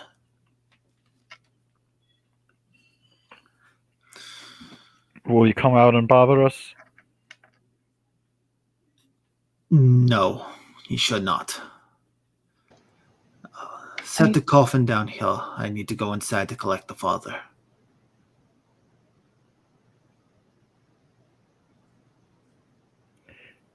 Okay. Set the coffin down. I'm not going in. I'm out here just enjoying this nice weather of it possibly raining. I do not understand. It is uncommon for humans to lock away and starve their children, yes? Doru isn't human anymore, Irene says. Then what is he? He's a vampire. And what precisely is a vampire? She turns to look at you all as if you just said, "What is water?" The vampire is... It is a soul that is trapped in the body that which it died in. Doomed to live upon the blood of the living. Uh-huh. And that's the reason for all the... I point to, like, the sword I assume she has strapped on her, the garlic. The sword... They don't bleed like men do. In fact, they seem to feel pain. if you'll manage to do enough damage to them that you can kill them, separate the head from the body, uh, things like that. Garlic seems to repel them. Perhaps they do not like the scent. They also tend to avoid holy symbols. What kind of holy symbols? She pulls out a small symbol that looks like the sun.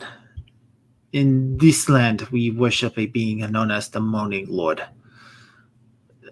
Travelers have come and they relate it close to another deity they've heard of called Christ, or another deity called Allah, another one Yahweh, something of that line, depending on what land they come from.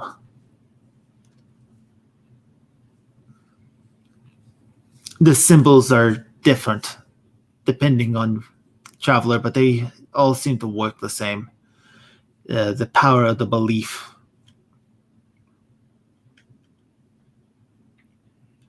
Power of belief, huh? Father, I'm starving. Let me out. Let me out. I wonder what he believes in then. I do not wish to know.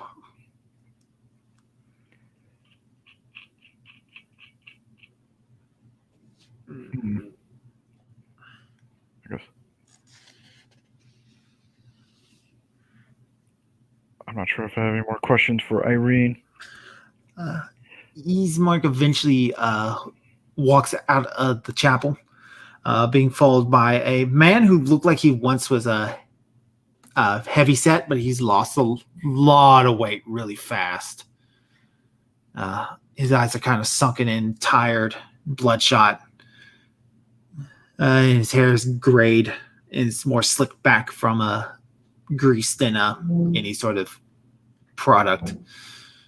As he kind of slowly walks out, stumbling, goes, oh.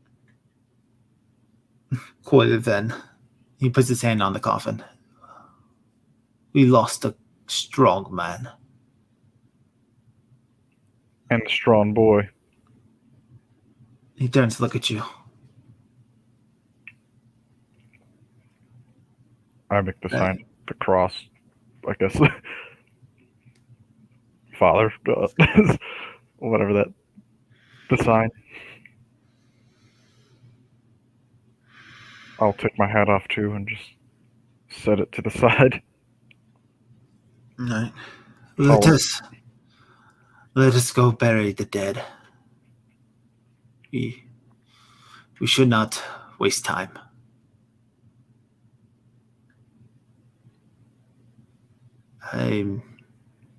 All right. Let's go bury a body. All right. So he is taken to the back where Ismark takes a shovel and starts to dig at an open plot with a tombstone that is unmarked. While Donovich is giving this long-winded speech about the passing of the soul, moving on from this world to the next, and how there is peace beyond death. I will help Ismas bury, dig a hole as well. I'll give a shovel to Mr. Barrington. If you intend to help Mr. Barrington, I recommend you take off some of those fancy clothes. You're going to sweat right through them, stain them pretty things of yours. He'll do so. And Irene kind of like takes a kneeling position at the coffin, and she is giving a prayer one last time to her father.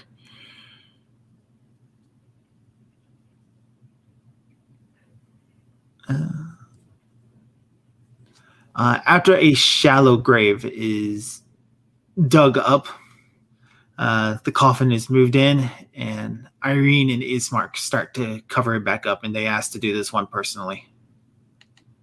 As you wish.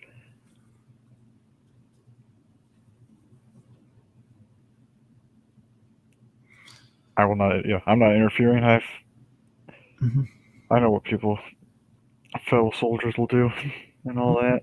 Bury their friends or what remains. This is their father, so. Hmm. And as Donovich gives the last little bit of his prayer, he makes a holy symbol up into the air that looks like a sun with a ray beam coming down. I'll try and echo that symbol. I don't know if I should roll for that or not. No need to roll for that. There's a caw from the roof of the church, and a raven is looking down upon all of you.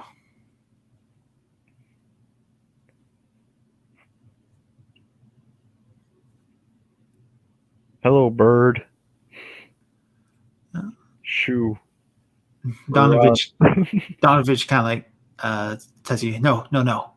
Allow it to stay. Ravens are a sign of good luck. As you wish. Stay, bird. Stay.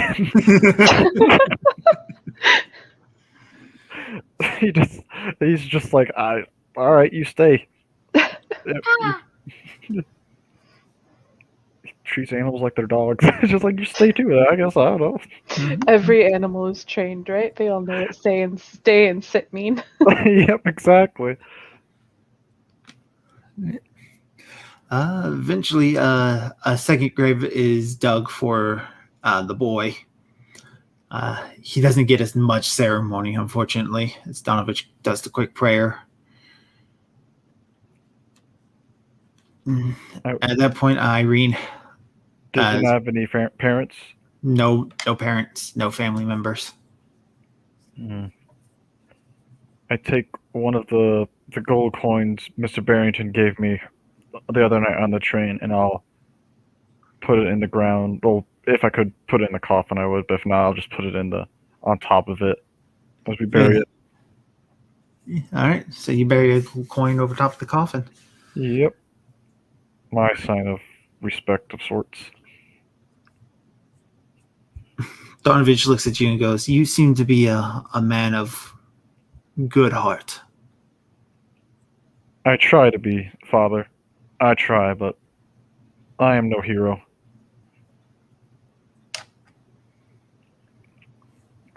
But I'm not a villain either.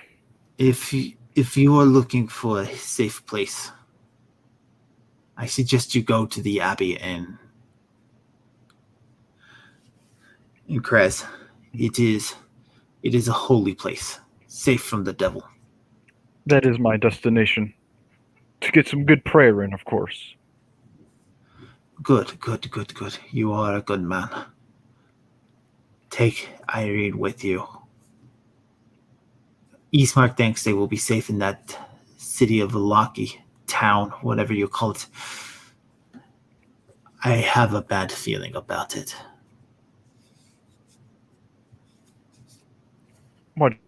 Why do you wish to accompany us, Father? Father!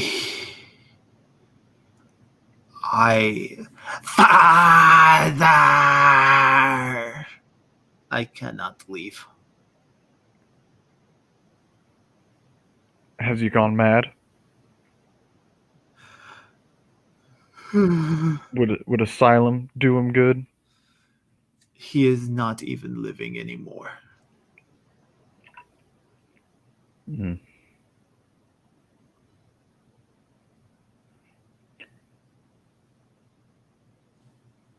not sure about all these beliefs here in this village, but I do have to ask, if you truly believe he is dead, then why do you not try and put him to rest?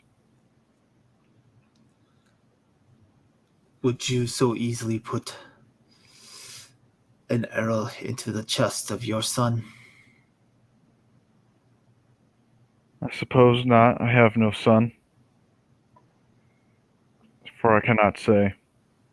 Nor do I believe I should have a son, for I have taken too many from other families.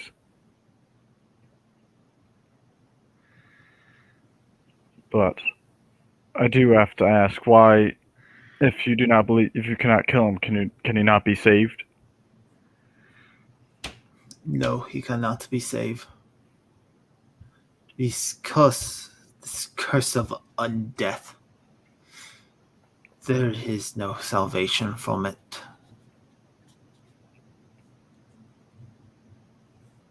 Aside from death?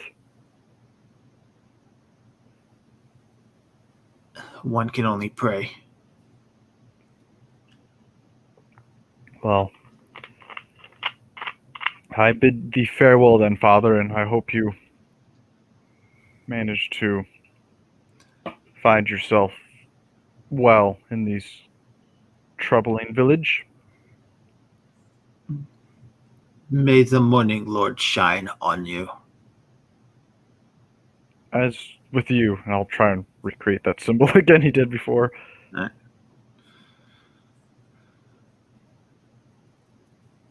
Barrington, Daisy? Just respectfully, just kind of just watching the proceedings going on, just not really making any real talking points, just kind of just going through the motions. Daisy's been standing just kind of unnaturally still the whole time, watching everything happen. Alright. Have you seen death before, Daisy? Miss Daisy? In a matter of speaking, I suppose. Not in the way you mean it, though, no. And you, Mr. Barrington? Yeah, off and on. Just think of life. I will accompany you as far as the Ravenloft Castle, but when we arrive there, I'm afraid I'll have to bid you both adieu. I understand. But it seems everyone is trying to persuade you otherwise, but if you truly do not have the free will to make your own decisions, then what else can I say to stop you? When we get to the gates of the castle, I will demonstrate for you. That way, when you go on your way, you can do so with a free conscience. I would much appreciate that, Miss Daisy.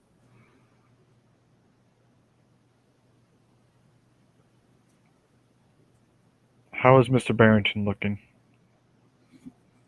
I'd say he's a bit somber right now, is just kind of like watching the whole proceeding going on for the funeral. Yeah. Well, I mean, yeah. You helped dig a grave, so I assume you're a little dirty. Yeah. Yeah. I'll pat you on the shoulder probably as soon as you get your clean clothes on. Well done, Mr. Barrington. Now you're one of us. Yeah. Thank you. He kind of like very gingerly takes your hand off. Yeah. Seen a little bit of the common folk. Eastmark walks up and goes, we should be moving. It will take time to get to Vallaki.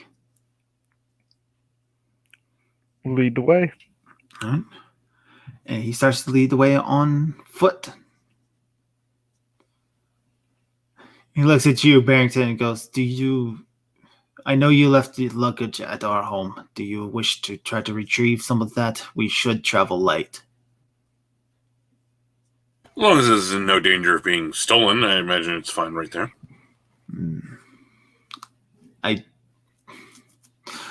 All right. He continues to walk on. Mr. Barrington, I don't think they're coming back for your luggage. I'm sorry. It's no need, no worries. That's right. You do like to spend plentifully, right? Irene walks by and goes, perhaps you'll be able to make yourself useful in the styles of the common people. That is a wonderful idea, Irene. She smiles and nods at you more. I agree with her. Barrington, you should do that.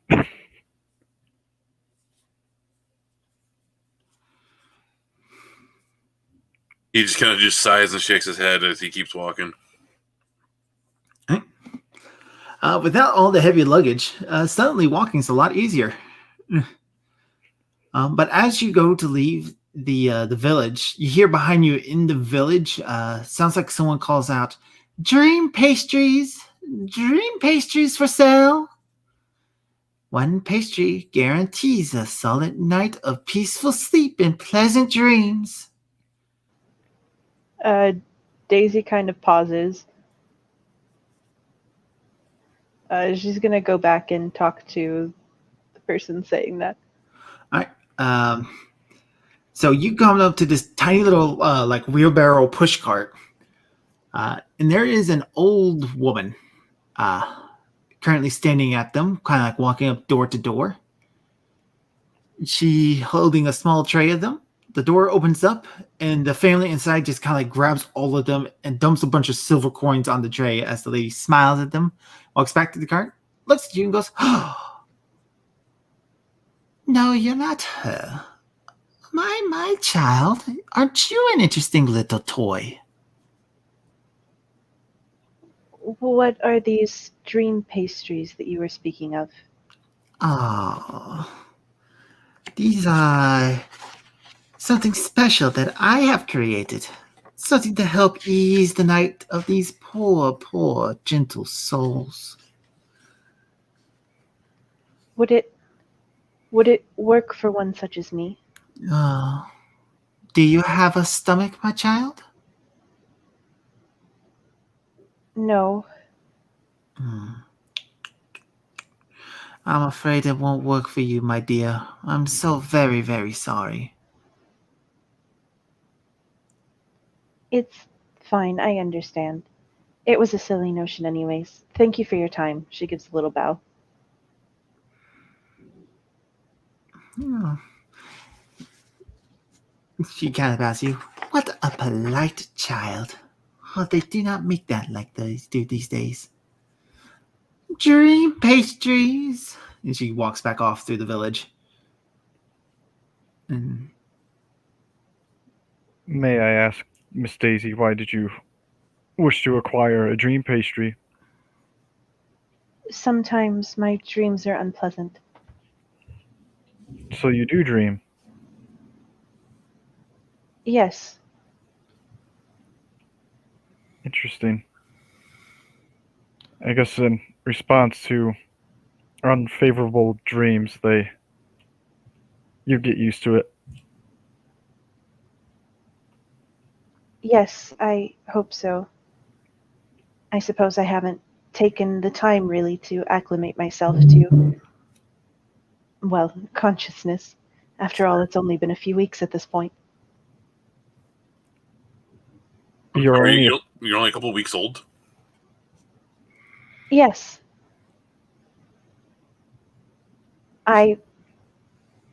Well, I don't wish to brag, but I made it through quality assurance with quite some speed. quality insurance. What is quality insurance? Quality assurance is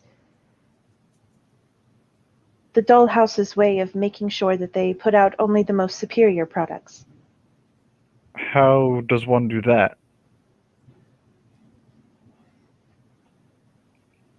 A series of tests, trials. I'm sorry, a great deal of how I'm made and operate is not something I'm allowed to disclose. Copyright, you understand.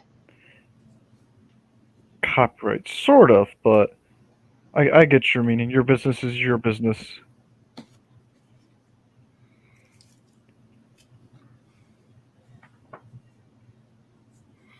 I just find it all fascinating, if that makes sense. I never met a doll before, an automated one. I never even really heard much about them till, well, last night on the train. The dollhouse is a rather new business. Though other animatrons, not quite up to the same standards of dolls, of course, but they do exist. May I ask what makes yours more superior than those others?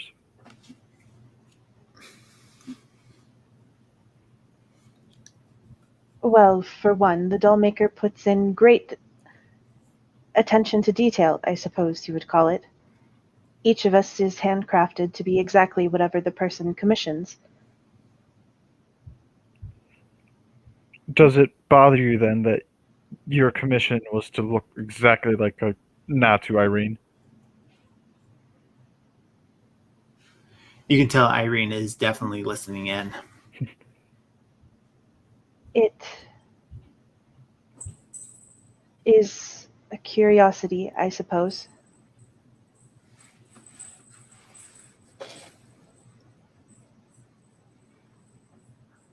Is it a question you shall ask your master, or is that prohibited?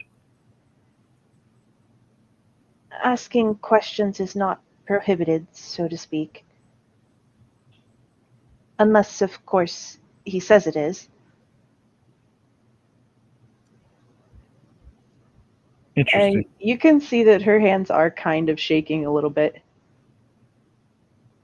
I apologize, Miss Daisy. I do not mean to pry, and I'll start solemnly walking because I don't want to offend even a doll's feelings.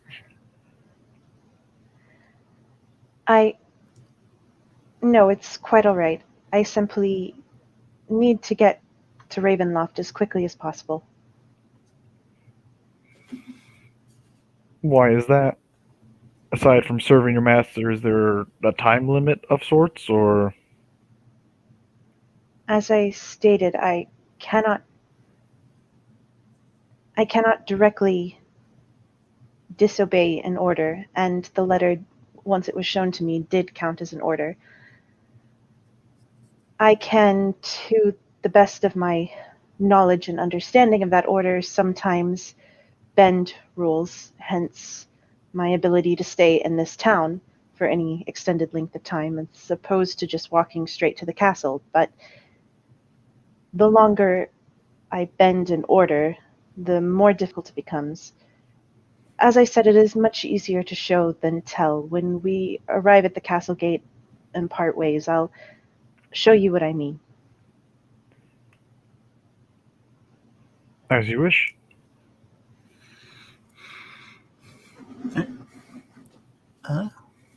As you walk, you cross this small little arch stone bridge that crosses over a river. Continuing to walk, looking at the trees and everything. Everything about this valley should be scenic. It should be beautiful. It should be something breathtaking. But it is covered in this drow and misery. Mist is everywhere in the trees. It almost looks like it claws its way like some sort of slithering beast among it. As you walk mostly in silence for a good hour or two, you eventually come to a crossroad. An old wooden gallows creaks in a chill wind that blows down from the high grounds to the west. A frayed length of rope dances from its beam. A well-worn road splits here. A signpost opposite of the gallows points off in three directions. Barovia Village to the east, the direction which you guys just came. Tesser Pool to the northwest. And Ravenloft/Valaki to the southwest. The northwest fork slants down and disappears into the trees, while the southwest fork clings to the upper slopes across from the gallows. A low wall crumbling in places partially encloses a small plot of graves shrouded in fog. Ismark and Irene are kind of debating on which way they should go. According to Ismark,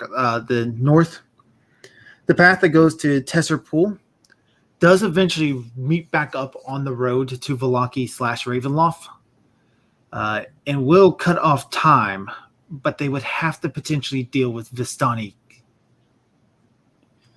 if they are at the campground. Does it affect anything if we meet the Vistani, the gypsies? Do not drink their wine. Do not eat their food. Otherwise, they can be friendly people, if a little bit macabre. Is that path faster to Ravenloft as well? Yes, it doesn't have to go cut through the woods nearly as much. It also is actually safer as well.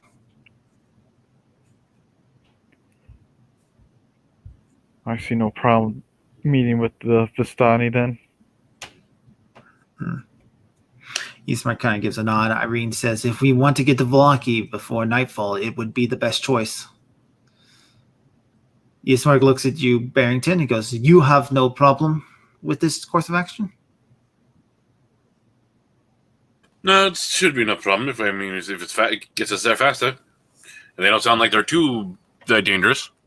All right. He gives a nod, and you guys head off down the northwest path. But before you go too far, you hear a creaking noise behind you, coming from the gallows. I put my hand in my jacket, and I'll quickly take the pistol and put it in my pocket before anyone sees, just in case. All right. Where there was nothing before, now hangs a lifeless gray body. The breeze turns from the hanged figure slowly so that it can fix its dead eyes upon you. It is Barrington. Wait, what? What? Barrington, do you have a twin brother? Do I need to make a sanity roll for that? Yeah, each of you are going to need to make a sanity roll. Oh boy. Well, that's a hard success. All right, so Barrington, you kind of like look at that, kind of like give a quick start, and it's like, no, no, that has to be some sort of trick. I failed mine. Yeah, 28 to my. So yeah, I succeed.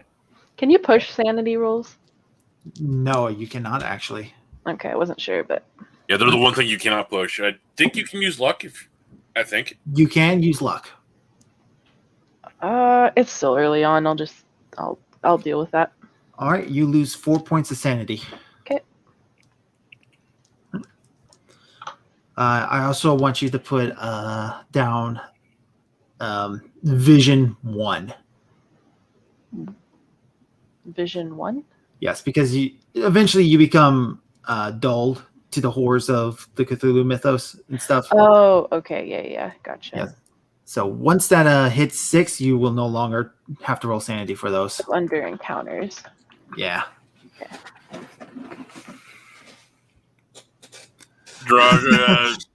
Barrington trying to hide it from more in Daisy. He's like, Drake the Duelist does ask a very good question. How the heck does a robot go insane? The old blue screen of death. Yeah, just a question that's an answer. A good question for another time.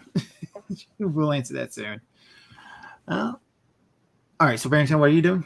he almost like kind of try almost laughs at it, but realizes that more Daisy's still there. He's like quickly calms himself down, like this is a lovely trick. Lovely trick. These people are this lord must be very skilled at his work. You assume lore. I assume it's the mist, the environment itself that is giving us a hallucination. Yeah, no mist can do that. This is the work of the person who lives in that castle. I don't know how he managed to get to my likeness so soon. It's impressive. No doubt someone in the end must have alerted them to what we looked like. Eastmark and Irene are looking worried at one another. It's all smoke and mirrors, my friend. Smoke and mirrors. Read a comic. So as you turn, do you interact with the body at all, or do you just continue on your way? I am debating if I want to shoot it, but but no, I'm not going to. Gonna leave it be. Yeah, he just like confidently just leaves it hanging and goes marching back the way we were going. Both Eastmark and Irene make the quick holy gesture, the sun beam down, and quickly continue on down the path. And what about you, Daisy? She's gonna stare at it transfixed for a second, but when she notices everyone else leaving, she does as well. That was pretty freaky. I was not expecting that. Irene, as you kind of catch back up, she kind of whispers back to you, Daisy, is like, he may be trying to play it off as just a trick of the mind, but he is not wrong when he says that the master is very good at what he does. What is it that he does? She just kind of looks at you, looks back the way they came, looks back at you again.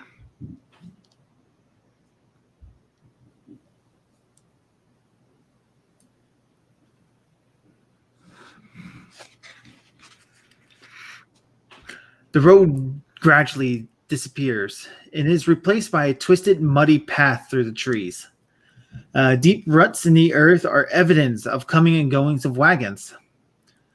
The canopy of mist and branches suddenly give way to black clouds boiling far overhead. There is a clearing here next to a river that widens from a small lake several hundred feet across. 5 colorful round tents, each 10 feet in diameter, are pitched outside the ring of four barrel-topped wagons. A much larger tent stands near the shore of the lake. Its sagging form lit from within. Near this tent, 8 unbridled horses drink from the river. The mournful strains of an accordion clash with the singing of several brightly clad figures around bonfire. A footpath continues beyond the encampment, meandering north between the river and the forest edge. Ismar kind of gives a sigh and goes, Vistani. Their dwellings are very colorful. Aye. They seem more cheerful than your graveyard of a village.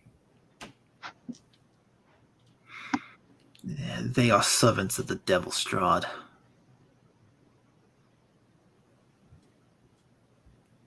Are they? Why is that?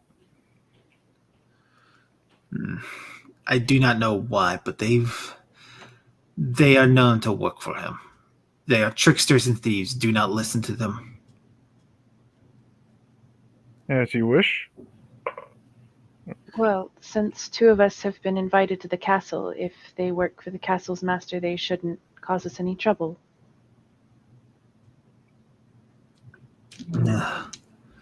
Irene does lean into Ismark and goes, it would be nice to have horses. It would make the travel a lot faster.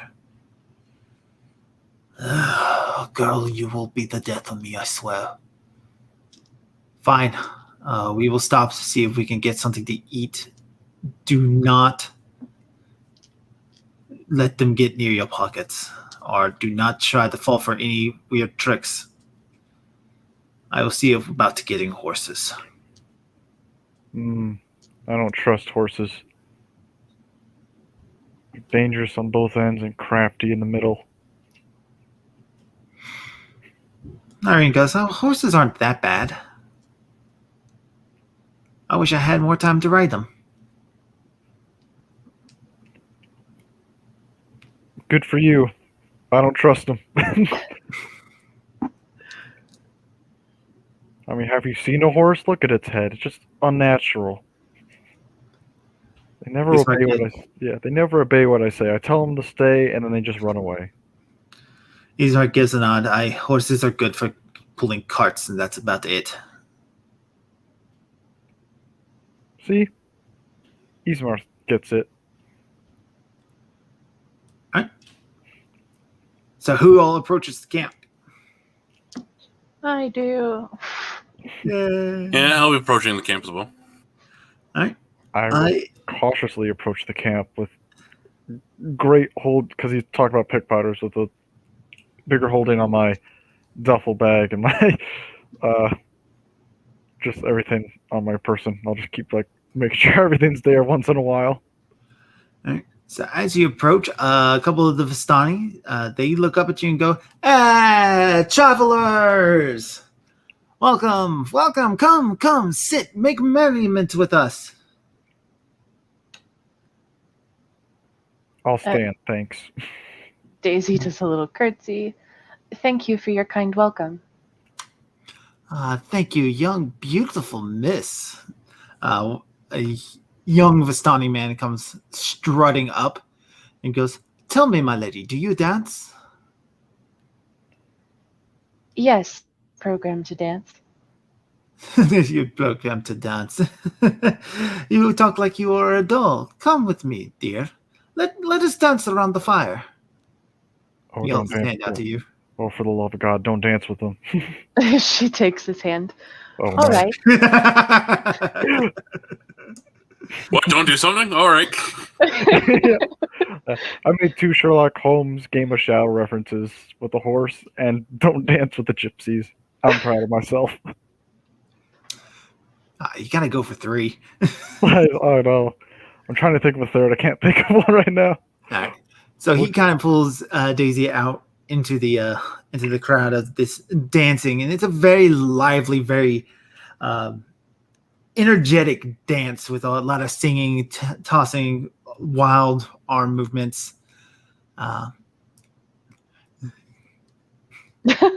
Looks like Travis Caspian's desire for a dancing robot was finally fulfilled. Finally, at last. And he's not even here to appreciate it. He's okay. Yeah, sort of. Oh, I hope he's all right. Because he's not even on Discord, so I don't know what's happening. I hope he's okay. Yeah, it's It's probably, probably a power outage or something, yeah. Yeah. It's probably something he's screaming at the thing. It's like, nah, I'm missing the game. Either that or he just overslept. All right. So I'm going to need you to make a dance skill. Uh-huh. Pushing that.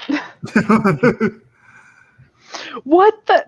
Okay, so I got an 84 and then a 98. Oh, no. Ooh. Can I use luck? This is annoying. Or can I not? I don't know if you can still use it after you push. Do you have enough luck to push it down that low? Yeah. My dance is 60, so yeah. But you absolutely can if you want to do that for this. Yeah, you would pretty much be out of luck. That's a lot of luck. Yeah, just the dance. fine. She will make a fool of herself. It's fine. Speak of the devil. So you're trying to dance with them, and this is not the type of dancing you were programmed for. You were programmed to dance in like a ballroom, in a much like fancier dress with a slow partner. Very like courtroom dancing.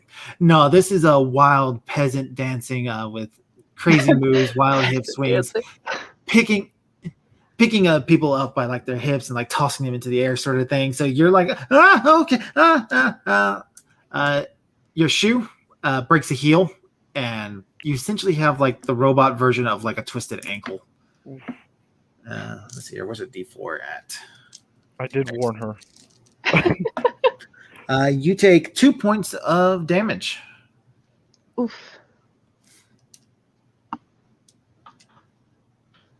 Oh, it was a power outage. Yeah. Join Hex. Hold it. Join Hex. Join. I don't know if he's watching the stream, but join. Join us. I can add you in. I have a moment. Yeah, this is right here. We can bring you in. You were with the gypsy people the entire time. Yeah, this is actually perfect.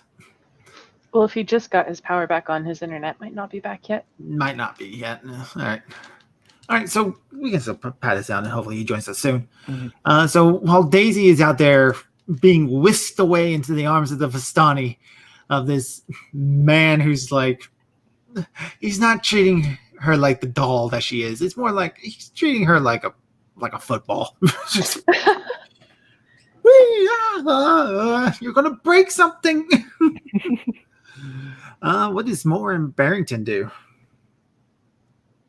I don't know if there's anything to do. I'm like, be one of those guys just like, hey, don't do that. Excuse me, sir, but this is not the type of dancing that I was programmed for. Kindly desist. Do they desist when she says that? No. As a matter of fact, he kind of holds her closer and goes, "Oh, what type of dancing you do then? You're going to need to step in on this more." Oh boy, sir, I'm sorry to disturb you, but Miss Daisy here did say to stop dancing. All right. So I'd ask you kindly stop dancing. All right, intimidation or persuasion or whatever makes sense. Let's go with persuasion. Persuasion first. Let's not intimidate everyone into a fight. Just persuade. That's a 58 to my 70.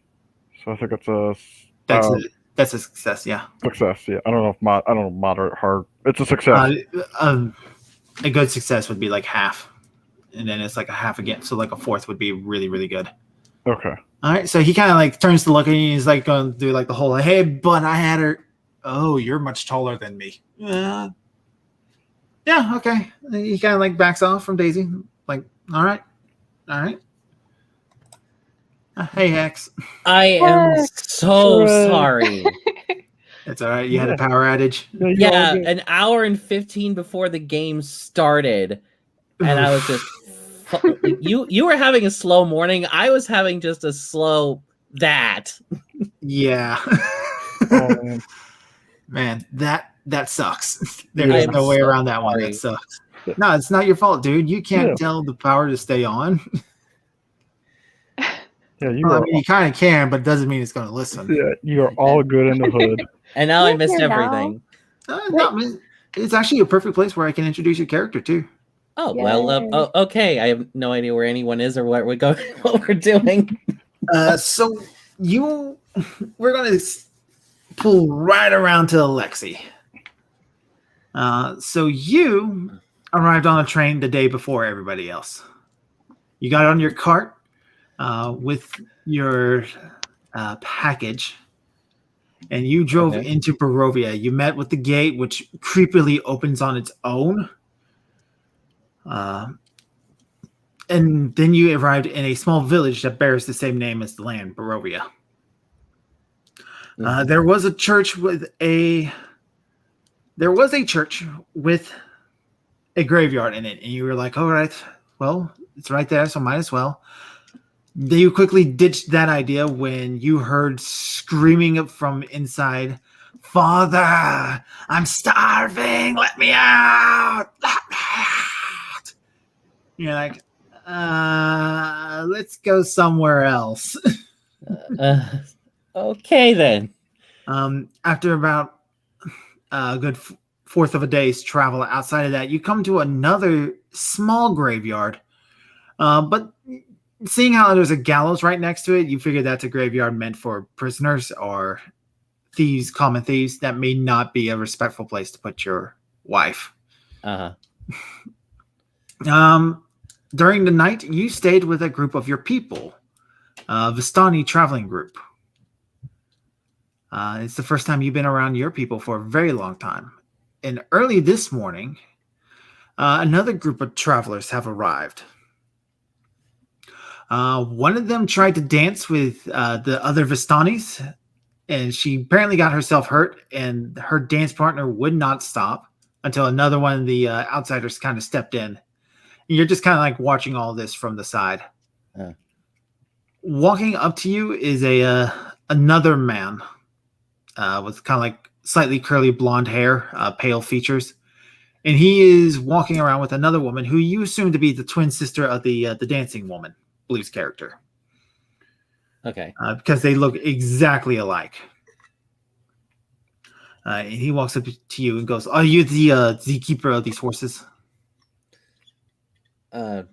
No, I've just been passing through trying to find a suitable resting place for my wife, and just kind of point to the cart where you just see a very large coffin. The coffins are something we've had to deal with ourselves. Our father passed away recently as well. Troubled times, I guess. I am sorry for your loss. Yeah, it was last week. He has a small moment of solitude with you, but then he moves on to try to find out whoever is having the heart, whoever is in charge of the horses. You also see another really fancily dressed man who's kind of just watching everything else go down. If you want to have an interaction with these characters.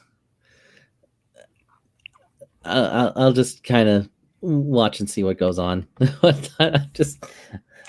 All right. Some more. You just rescued Daisy, Barrington. What time will you say it would be getting to right about now? This would be about lunchtime. Okay, so I might.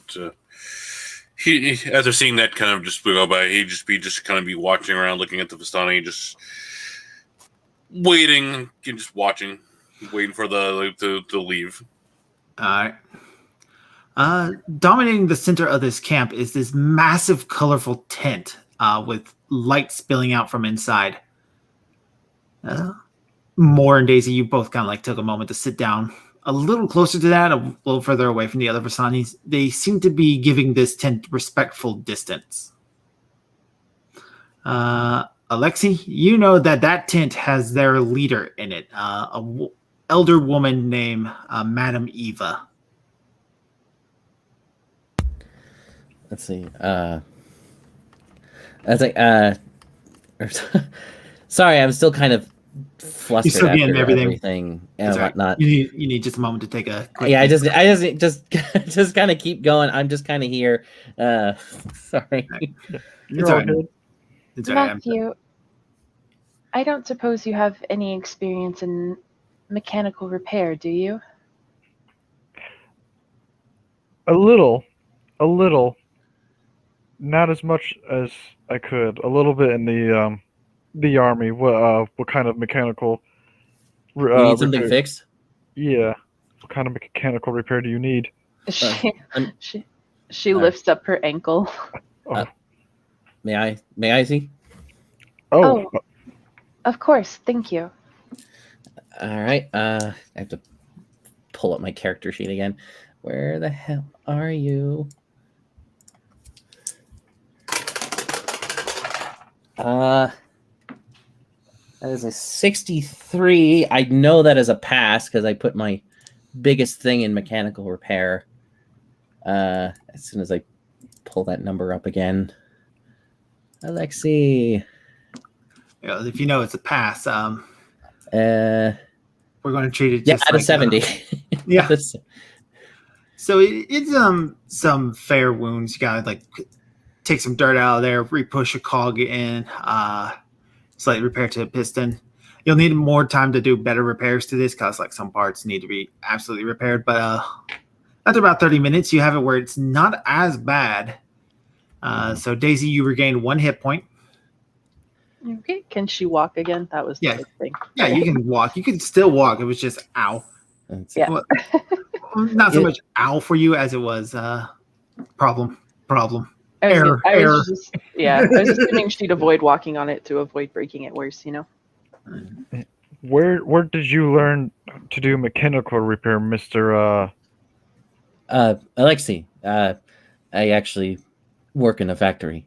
Whatever. I was given time off for personal business. Oh, you're not part of the Vasani? I actually used to be and whatnot. Till I was about a teenager. Then I met Camilla, and they wouldn't let her join us, so I left for her. We've worked in a factory ever since, and now she's no longer with us. I always wanted to take her back here, but never could afford it until now. I am sorry to hear that. My condolences. I do respect your decision though to go with the one you love. Yeah. Hey, consumption is apparently the fashion these days. So what can you do? but you'll need to get some of those replaced. But you should be fine for now. Thank you very much. I'm Daisy, by the way. Nice to meet you.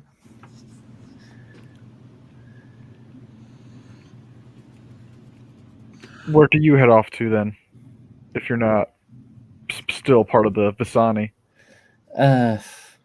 I'm at the moment just trying to find a suitable graveyard, whatnot. So I just travel back with them for a bit. It's safer than going alone.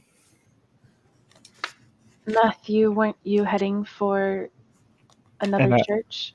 I am. I'm heading to an abbey. If you would like to accompany me and your dearly departed, I'm sure their ground is also hollow if you wish to bury your loved one.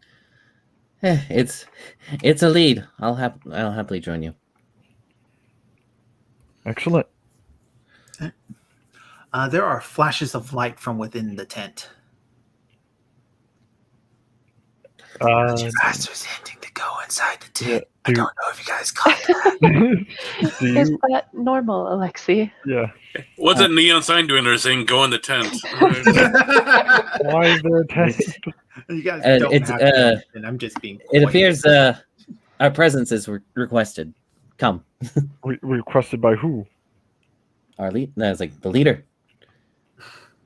Oh. Okay. Just to be clear, I'm being coy. So if you guys don't want to go into the tent, you don't have to. Coy makes me think of like somebody like subtly hinting. A little Opposite of coy. in the tent. There's a rave going on in this tent. We have to go. The magician is lacking subtlety. That's a wonderful situation. Daisy could do the robot. Oh, by the way, Travis finally got his dream of having a dancing robot. Oh, yeah. I failed, but it did happen. All right. So flames cast a reddish glow over the interior of the tent, revealing a low table covered in a black velvet cloth. Glints of light seen to flash from the crystal ball on the table as a hunched figure peers into its depths. As the crones speak, her voice crackles like dry weeds. At last, you arrived. I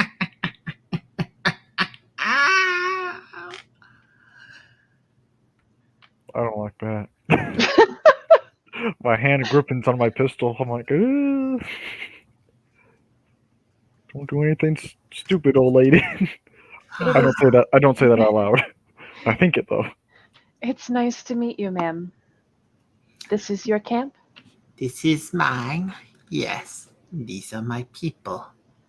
She curtsies. Then you are the one to thank for the most gracious welcome. Gracious. Very You almost broke polite. your leg off. Luckily, she had a wonderful hero to come and step in. I'll make sure that young man has a swift talking to. I do apologize, my lady. It is fine. I understand completely. These things happen. My name is Madam Eva. As a condolences for that situation, and as a welcome, would you like me to read your fortune? Read our fortune? I'm unfamiliar with this custom. I am a future seer. She grabs the crystal ball and she puts that up. No need for false tools. She pulls out a withered set of cards. I will use these. I guess I'll look to Alexi and just nudge to him like, is this normal? Is this real? Oh, this is quite normal. Her readings are quite good. Very good. Well, I see no harm from a card reading. I step aside and let them take it. If no one objects, we can have all of our card our futures read, perhaps. I've got to do something with these cards. Oh my I'll let the goodness. new guys go first. Right?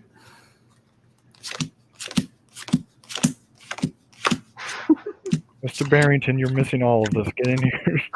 I appreciate the sound effects. Thank you. Oh no, I'm actually going to read your fortunes. Yeah, Oh, okay. that's Oh, the neat thing. Do you actually have the set of the tarot cards? No, I'm using a normal set of playing cards, and I'm using the key they give us in the book. Oh, okay. I thought you actually had the Curse Draw deck. I do have tarot cards, but I don't know how to use them. So That's fair. I read tarot. yeah, it's been something I've been practicing when I start to try to do the Renaissance circuit. Is there a cricket in my house? Sounds like it. I hear it. He's singing for you. He's adding ambiance. Luckily, it fits the theme. All right. So first, we shall place our cards as such. All right. So let's see. It's 1, 2, 3. So she starts putting them down in these cross-like motions from 2 different decks. 4, 5. There we go. So the first one, she grabs, this card tells of history. Knowledge of the ancients will help you better understand your enemy. All right. And it is the 3 of coins. I guess I'll ask real quickly. And what enemy is that? Why, you are destined to fight the devil. I don't like the sound of that. 4, 3. I guess I'm ready to fight anything. And I'm just kind of listening like, should I be concerned? Who did I agree to now? Alexa, you've made mistakes. You 4 will take on the devil. It is your only way out of the valley, for he controls who can leave and who can stay. Ah, the traitor. Look to the Wizard of Wines. In wood and sand, the treasure hides. She starts to lift up the top card of this cross symbol. This card tells of powerful force of good and protection, a holy symbol of great hope. It is the 2 of stars. I hope that's not too annoying for you guys, that cricket in the background. Oh, that's fine. Yeah. It honestly does add ambiance. Like, I wasn't kidding.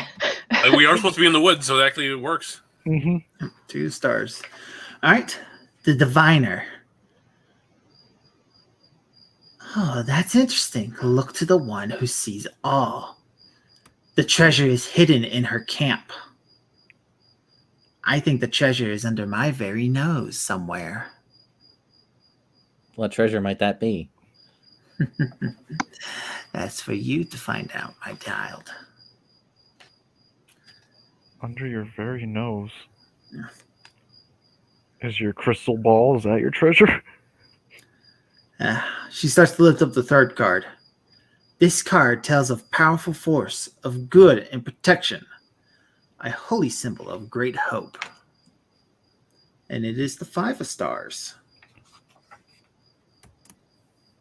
The Elementalist. The treasure is hidden in a small castle beneath a mountain guarded by amber giants. I'm not liking the sound of our future here. So that was card 3. So card 4. This card sheds light on the one who will help you greatly in the battle against darkness. That is the Innocent. Cool. And who is the innocent? I see a young man with a kind heart, a mother's boy. He is strong in body, but weak of mind. Seek him out in the village of Barovia. Oh, he might be dead.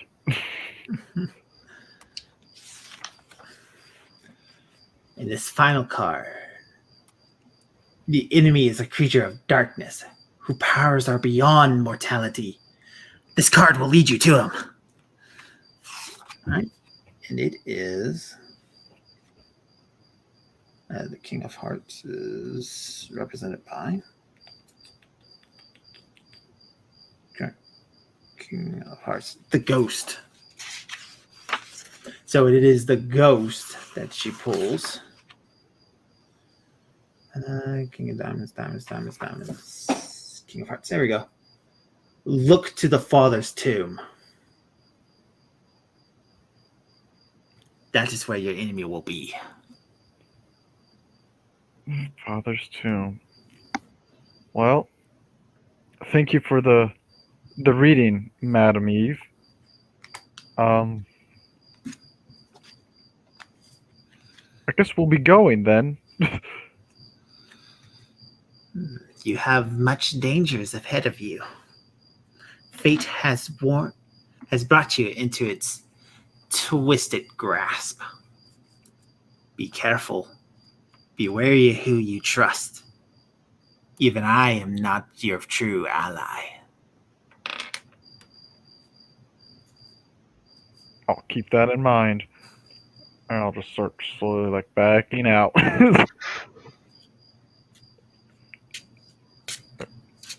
Assume Daisy and Alexia also come out. Yeah, Daisy's just gonna walk out. Just slowly walk out. I thank her and bid her adieu. And then I'm going to roll a spot hidden check.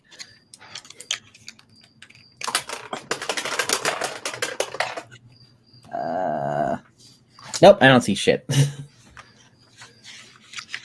I'll roll one too. Oh, nope, me either. My rolls tonight was an 87. Sad day.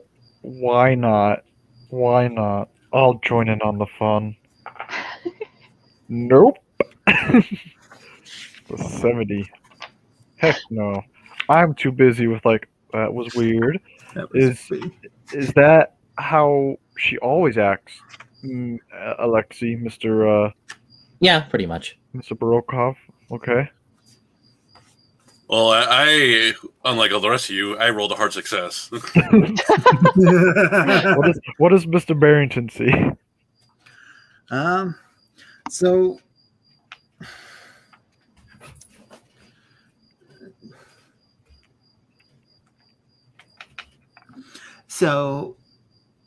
Mr. Barrington, you see Madame Eva quickly follows out behind you, and she's talking to different Vistani, telling them to start opening up their wagons.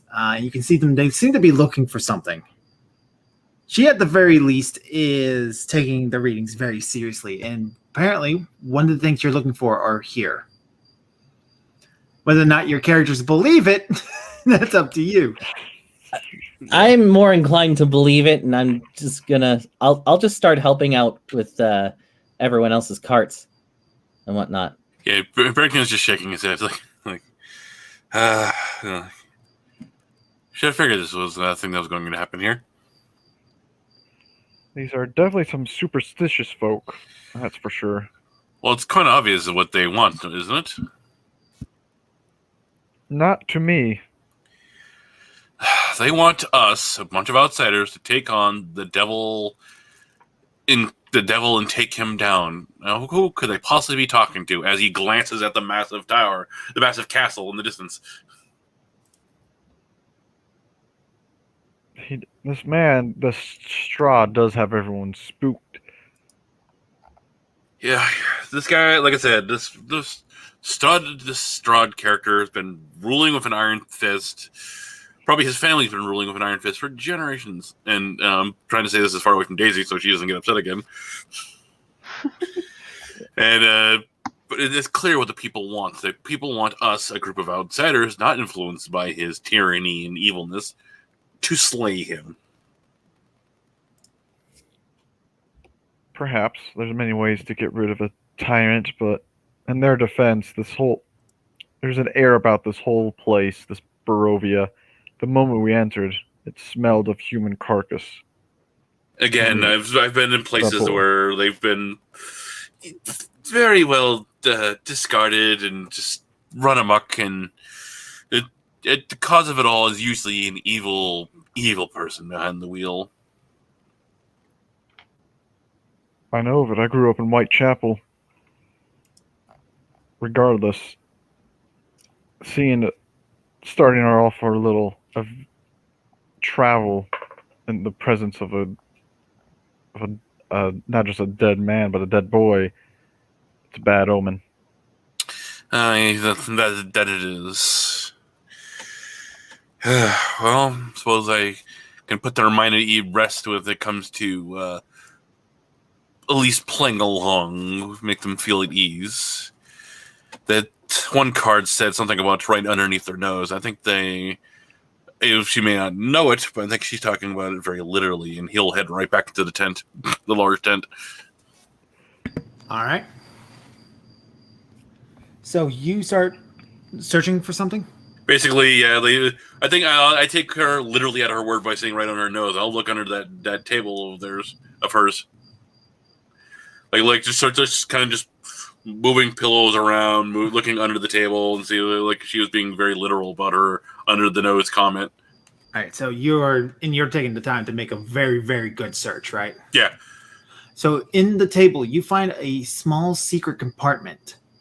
And when you pull it out, there is an old, dusty amulet inside. It's like I told you. Very literal with their superstition. He will proceed to leave the large one and try to find either the madam or herself or one of the people who look like they're in charge and go, I believe this is what you're looking for. And she looks at it and goes, a holy symbol. So this symbol, it looks like a platinum amulet shaped like a sun with a large crystal embedded in its center. She goes, it is indeed a powerful thing. Keep it with you. It will keep you safe. Of course, I would never part with the thing. And he will take it and he'll put it into his chest pocket. All right. It does have a gold chain that you can wear. Oh yeah. He'll wear it and he'll wear it. All right. So you have your first treasure. Yay! Hooray! I thought for Yay. sure it was going to be the crystal ball. You just take the madam's crystal ball. It's it's mine now. Right. Did Ismas find us some horses? Ismark does have some horses. He has. He got 2. He got 3 of them. So one. So it's 2 to a person, 2 to a horse. So that's Ismark, Irene, Daisy Moore, Barrington. Alexi has his own cart with his own horse. So 2 people, one person is going to be riding solo. I don't trust horses. I'm just going to keep saying that. Don't trust them. They're crafty little buggers. Mm-mm. You're welcome to walk then. It's a long way. I'll walk. All right. So Ismark will mount up on 1. He'll pull Irene onto the saddle behind him. Barrington, I assume you're going to take 1. I'll be right back once. And I'll jump onto the other. All right. Do any of you have any ride skills? Nope. Ismark will tie a guiding rope from horse to horse so that way nobody just goes charging off. Yeah, since I'm walking, I'll grab the reins of one of the horses to help try and steady whoever's on it, and that way they don't run away. All right. Would you be more likely to grab Daisy or Barrington's reins? Probably Miss Daisy. Always the gentleman, Mr. Moore. Sorry, Yeah. phone rang. All right. Alexi, the outsiders are looking like they're getting ready to go. And that's when Madame Eva says, you should follow them. Well, Yeah, I bid you, I bid everyone good day and thank you for the advice. All right, she And- kind of takes you kind of like by the shoulder, pulls you in. She gives a kiss on your forehead. Blessings of the Night Mother upon you, child. If there is a proper customary response to that, I say it. All right, so it basically probably be like something like a little bit of a bow, and it's like, "Long life to you, mother," and something kind of ritualistic like that. Yeah. Right. And so Ismark looks back at you, Alexia, as you start to follow and goes, "It looks like we packed up another companion." Yes, I promised I would help him bury his dearly beloved in the Abbey once we get there. I can be sympathetic to that goal. Very well. We'll lead you all to Vallaki, and from there we will part our ways, I suppose. And he continues up the path. Then we Hey, shall Jinkies, follow. can you go and find that cricket? Do your job. Jinky is cricket hunter extraordinaire. I don't know. I actually don't know if it's okay for cats to eat crickets. I'm sure Hopefully, it's because fine. mine does it all the time. All right. Yeah. He's a little carnivore. Pest hunters. It's what they do. It's what pets are for. Mhm. Literally, it's what we tamed them for. All right. So, where were we? Going up the path and traveling along. Is there going to be like a fork in the road or something for when I... Yep. So the path eventually re-meets up where it splits off earlier. And it continues on. Ahead of you, you can see a fork in the road. One of them starts... The signposts... One of them has a signpost that... Ahead, the dirt road splits in two, widening towards the east. You see patches of cobblestone suggesting that the eastern branch was once an important thoroughfare.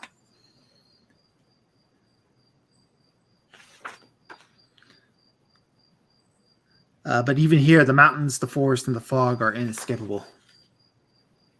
Mm. The cobblestone road leads to Ravenloft, while the other road leads to yet another gigantic, absolutely gigantic. I don't think you guys quite understood how big they were. I mean, like, these are like building size gates.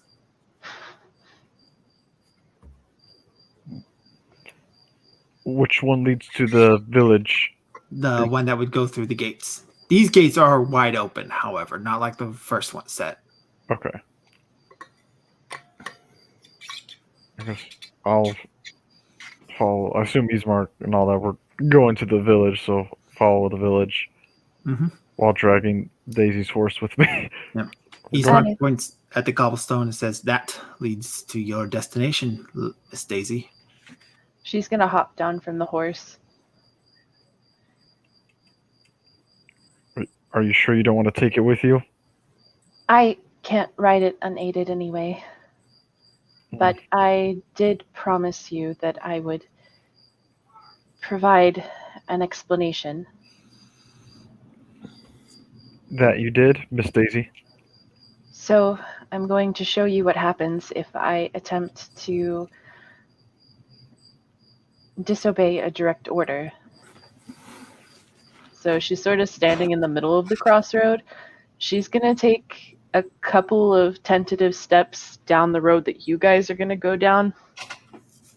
She makes it a couple of steps before she starts making noises like she's in pain, and then eventually she's just on the ground screaming. Oh my. Ismark immediately is at your side trying to help you back up. As am I. And as soon as I'm pulled back towards the middle of the crossroads, I kind of stop. Sorry, it is not my intention to distress you, but I wanted to make sure that you understood that I don't have a choice in the matter. Unfortunately, I do understand, Miss Daisy. I am truly sorry. I wish you the very best of luck. The same to you, Matthew. I'll hold out my dirty hand again. She'll shake it again. Yeah, Daisy's not as pristine as she was. Now she just went rolling in the mud. Right. Dancing and whatnot. Irene is going to look at you and go, what if we kidnapped you? It might work for a time. But you'll be trying to escape. Yes. And the longer I am not able to fulfill the order. Right now, what I've been doing, where I've been stopping to help all of you and travel with you, it's like a tickling in the back of my head. But if I delay too long, that tickling will be just as bad as it was when I tried to walk down the wrong path.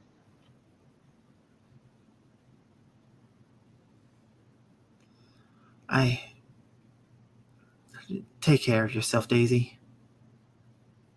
You as well. It was wonderful to meet all of you. Likewise. And I turn and walk down the cobble road. All right. And Ismark does the holy symbol. Quick sun in the sky, beam down. Says a prayer for Daisy. This is where I'll we join in. Yeah. Yep. As I try and do the symbol thing as well again, and I'll look to Mr. Barrington. Is this where we part ways as well? He said he'd be right back, but he also said he was going to go with you guys because he wanted to see the festival. Ah, that's right. Officially, Barrington's business is actually with the burgomaster of Valaki, the city you got. I keep saying city. It's really big town. All right. All right. And thus the path splits. Daisy, we'll be back with you in just a moment. Mm-hmm.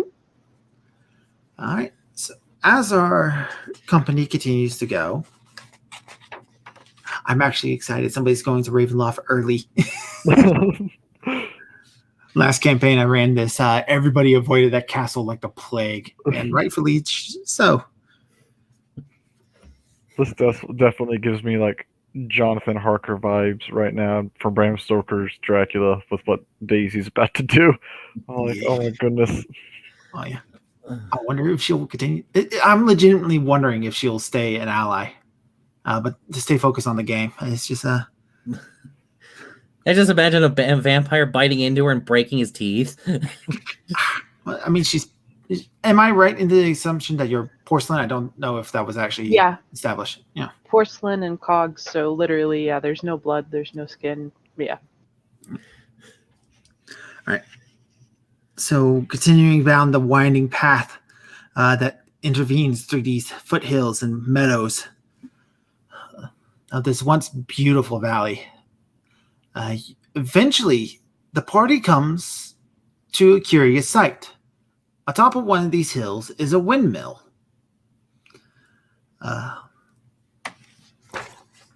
Which has its own chapter. Way back here. I love this adventure, but it is laid out just absolutely awful. Yeah. Yeah, I remember that from the book, just how it's all set up. It's like, okay, where's... It makes sense how it's set up, where it's like, oh, this location first, second, third, but then it's like... Yeah, it gives you all the stories in each location, and it's like when they leave, it's like, okay, I gotta flip back here. I need bookmarks. All right. So the old Salvalich Road, which Ismark would probably have told you that at some point, transitions here from being a winding path through the mountains to a lazy trail that hugs the mountainside as it descends into the fog-filled valley. In the heart of the valley, you see a walled town near the shores of a great mountain lake. Its waters dark and still. A branch of the road leads west to a promontory, atop which is perched a dilapidated stone windmill, its warped wooden vanes strapped bare. Hey, what? The wooden vanes of like the blades. Oh, okay. So like all the canvas that would be on the blades, it's like stripped off. It's like hanging in patches. Okay. Did you get the cricket, baby girl? I don't hear it anymore, so I assume yes. Good girl. Jinkies is now a murdiddlier. Simpsons reference. But yeah. He's seems completely intent of moving right past that stone windmill. If anything, he seems like he's picked up his pace a bit. Follow suit then. It's like, are we still en route to the Abbey as well? Yes. We must go through Valaki and then it's beyond Valaki. So like he points at like the road and he says, see how the road travels straight through the center of the town? I do. Right, so we go straight through the center of the town, come out to the west end, and keep on going. And that is what we shall do. Right. No cat, stop. All right. So, feel free to interact amongst yourselves. Yep. I guess I'll look to Alexei. Mr. Borokov, you mentioned you were in a factory. May I ask what sort of factory teaches the skills to work on porcelain dolls? I fix the big heavy machines and whatnot. I know how to operate the big heavy machines. So I have to repair lots of things and whatnot, big and small. The wooden doll thing was a bit of a wasn't a bit new for me, but the porcelain doll was a bit new, but yeah, nothing I couldn't handle. Interesting. And have you, in your travels, in this strange place, have you seen anything off? I haven't been here since I was about 17, so a lot of this is quite different to me. Ismark looks back at you and goes, it's been like this for as long as I remember. And how long have you been here, Ismark? All my life. Ismark is probably about 25. Perhaps because you are Vistani, you just remember it being more cheerful. Yeah. And time away from your people has opened your eyes to the light. Probably.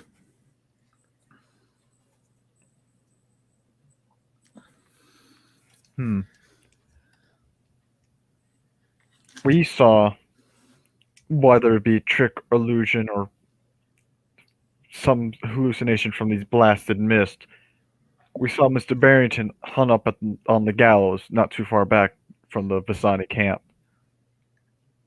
glaring at us. I was like, yeah, that's why I learned never stray away from the camp or when pilgrimaging to Barovia, because it'll do that. And lots of people gets lost in the moors and they sink in the mud and die and whatnot. It's stay with the camp. That was,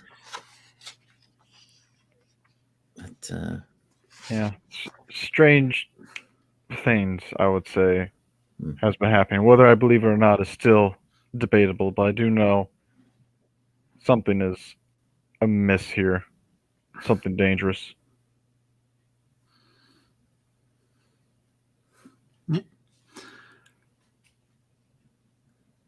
And I'll just shuffle my duffel bag as I say that, just like a little closer to my shoulder.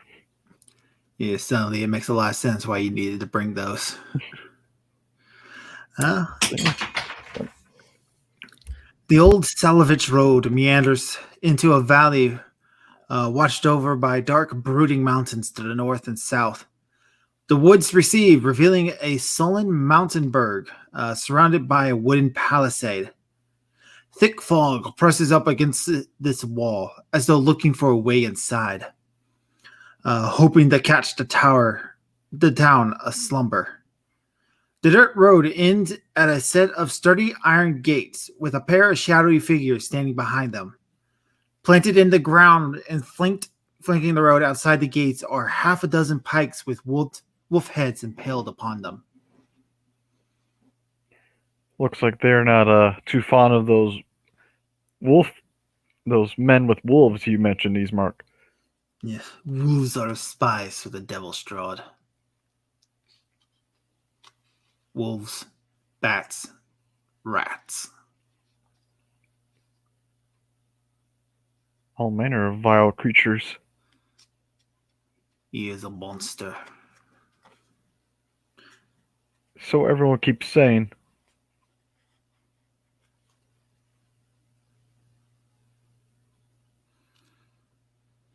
I don't know if Mr. Barrington has anything to say on that. Not really that one. All right, so as you approach the gate, Ismark calls out, "Open up! We wish entrance." Which the gate, they look at through the gate, these guards, they look at Alexi and go, "No Vistani. Vistani not allowed inside the city." I'm amazed they can tell, but great. It's like I just call out. It's like, can I just come in to bury my wife, sir? She's not Vistani. They look at each other, kind of like talk for a moment, and go, "So we request a look inside the coffin for vampire." All right. She's just, are they coming down or are they just? The gate opened up slightly, just high enough for one of them to duck in. Mhm. The other one holds his pike at the ready. I open up the top half of the coffin to, show her face and everything like that. And And he just reaches in without any sort of concern, permission, anything. Just like starts messing with her face, lifting up her lips and everything to look at her teeth. Opens up the eyes. Hey, don't disrespect the dead. I'm just kind of like nervous and whatnot. I was like, please just stop. Yeah, and whatnot. And like, I'm not a big fan of disrespecting the dead here. Don't. Are you quite satisfied? He starts to pull his sword out, looking like he's about ready to stab the corpse. Like, it's like, all right. I'm like, whoa, wait, what's going on? What vampires? What are you talking about? Just, we need to make sure that she's actually dead, that she's not going to get back up. She died last week. Like, not even around here. You could be lying. You're Vistani after all. I'll vouch for him. Thieving creature. I'll vouch for him. Then I'm not Vistani. I'll vouch for him. You are outsider. You are not much better. Ismark. Vouch for this man. Ismark's gonna look at y'all. I'm gonna give a little bit of sigh. He goes, "You'll owe me for this one, Vistani. I am Ismark the Lesser, son of Koyan the Greater. I am the current burgomaster of the village of Barovia. I vouch for this man and his deceased wife. Leave the dead to rest. Disturbing the souls of the sleeping is bad luck."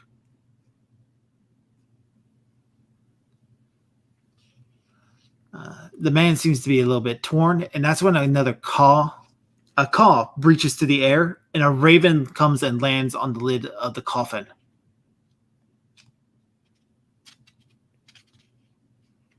I'm gonna roll an occult roll just because I have some points in that. 14, that is a success. Ravens are a sign of good luck here in the valley. It is very bad luck to harm a raven, and if one takes fancy to you, it's a very good thing. This is a good sign. I thank the raven, like, good to see you. Thank you. you could almost think the raven kind of like gave you a bow, sort of deal, as the man kind of like moves off the cart. He goes, "All right, close up the coffin. We will take you," he points at Eastmark, "to the Burgomaster immediately. The rest of you, if you're looking for a place to stay, the Blue Water Inn has rooms and food." Could you just direct me to the Abbey? I wouldn't mind just getting this over with, just because I didn't want to cause such a fuss for my heritage. The Abbey is further down the way. You'll never reach it before nightfall. Fair enough. But if you're looking for a place to bury the dead, you could see the church here. All right, that's fair. That's fine.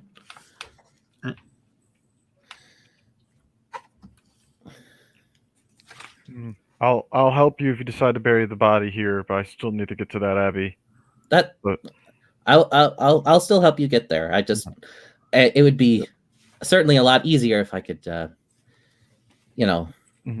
lay things to rest and not have to worry about it anymore. Yep. And I will help you do that, as I gave you my word. Eastmark is going to look at you, Barrington, and goes, "Will you accompany me to the Burgomaster? You said you had business to deal with him." Of course. I've been meaning to meet with him. And I will look to more in Alexei. Like, I will meet with you two in the nearby tavern. I agree. Yep. Likewise, we'll meet you momentarily at the tavern. Irene is actually going to go with more in Alexei. She says she wants to help put the dead to rest. She kind of looks at you and nods to you, Alexei. Gives you like a friendly bow. The party is now split in 3 different directions. Well, this is a Dungeon Master's dream come true. I wonder if I could do it one more time. No. Split in 4. Go for 4. Do it. Split into 5, yet there's only 4 of us here. How does that work? Yeah. A fog covers the church, and Alexei is suddenly gone. Well, he's going to take the NPCs away from us. That's how he does it. He just play with himself with an NPC. Yeah. I have a conversation with Eastmark and God damn it. I forgot her name immediately. Irene. Why did I forget probably one of the most important NPCs in the game? That we then as players know about, but none of our characters do. So Alexei and more will be back to you maybe before the game ends. We might pick up the next game with you too. That's fine. Perfect. Right, so Eastmark travels with you, Barrington, to this rather nice manor house. In comparison to his home, this looks really nice. Let's see. Actually, the others would see it because they have to pass it up to go to the church here.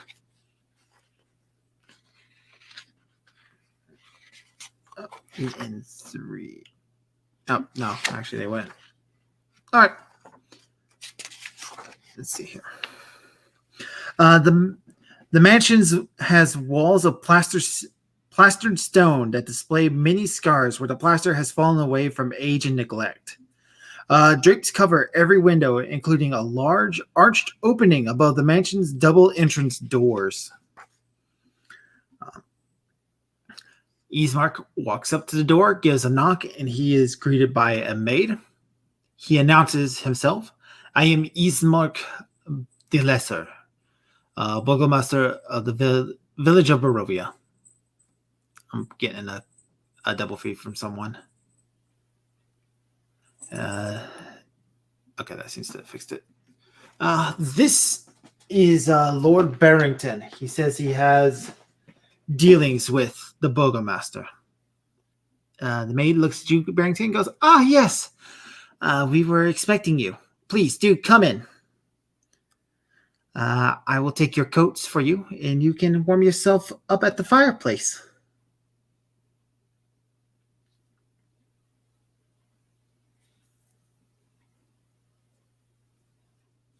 Did Amish step away again? Oh no, I mean, like, oh, thank you kindly for the kind patronage. All right. So she leads you.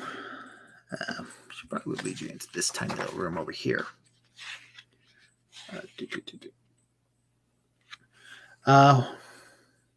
So white sheets cover two plain wooden tables at the center of this room. Neatly arranged atop the tables are a complete set of polished silverwares. Other tables are covered with wicker baskets and containing turnips and beets. The maid kind of looks around and goes, right, this room is being used for another purpose. I'll take you to his study, and you may wait for him there. Does that sound good to you, youngsters? Eastmark just kind of gives a wave. The unique setup you have, yeah? We are in heavy preparations for the festival. She starts to walk you up this grand staircase. We very, very busy. Hey, it's the Festival of the Sun, correct? Yes. It's very, very important that we have this festival go down without a single problem.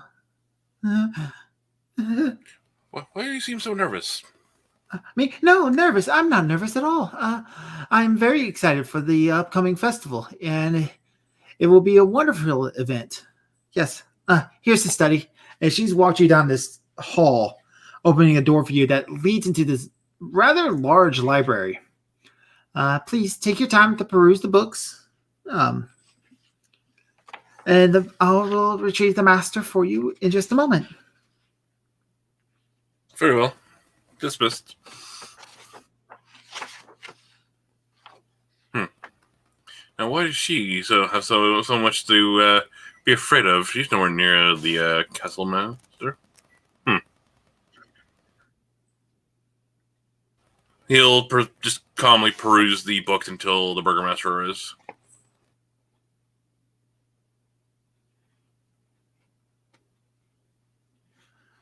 All right. So floor-to-ceiling shelves line every wall of this windowless room. And the number of books contained here is nothing short of astounding. A brass oil lamp sits atop a large desk in the center of the room. The chair behind the desk is comfortably padded. It has the symbol of a roaring bear stitched into its back cushion.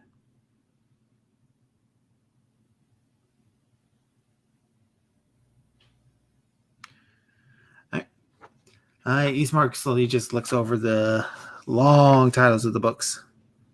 Goes, well, at least the burgomaster is a well-read man. That's more than most people in the valley. Looks like he's made quite the fortune, it looks like. Yep. Tell me, how is it that the people can be so malnourished and live in poverty while this man lives like this? Yeah, it's probably old blood from a rich family before things were so bad and the money's just lasted. He doesn't seem like he believes that answer. No matter.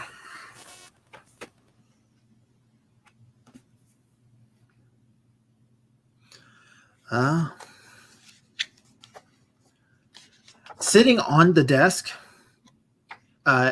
is this small stack of flyers.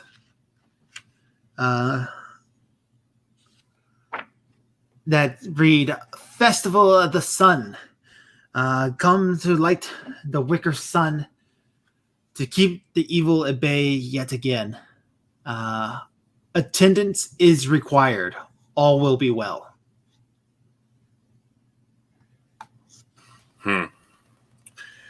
I think I know how he gets his money now, looking at this.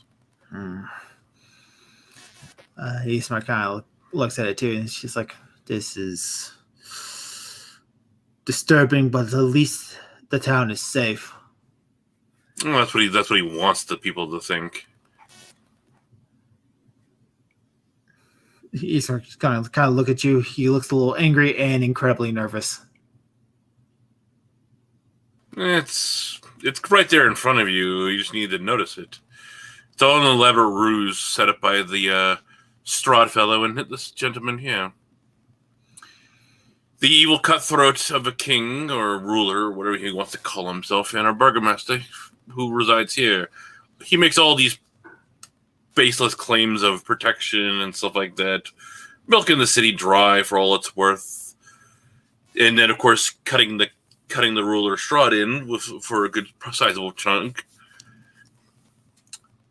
and of course Strahd will leave the town alone. So it makes it seem like he's doing what he claims to be doing. These festivals are for.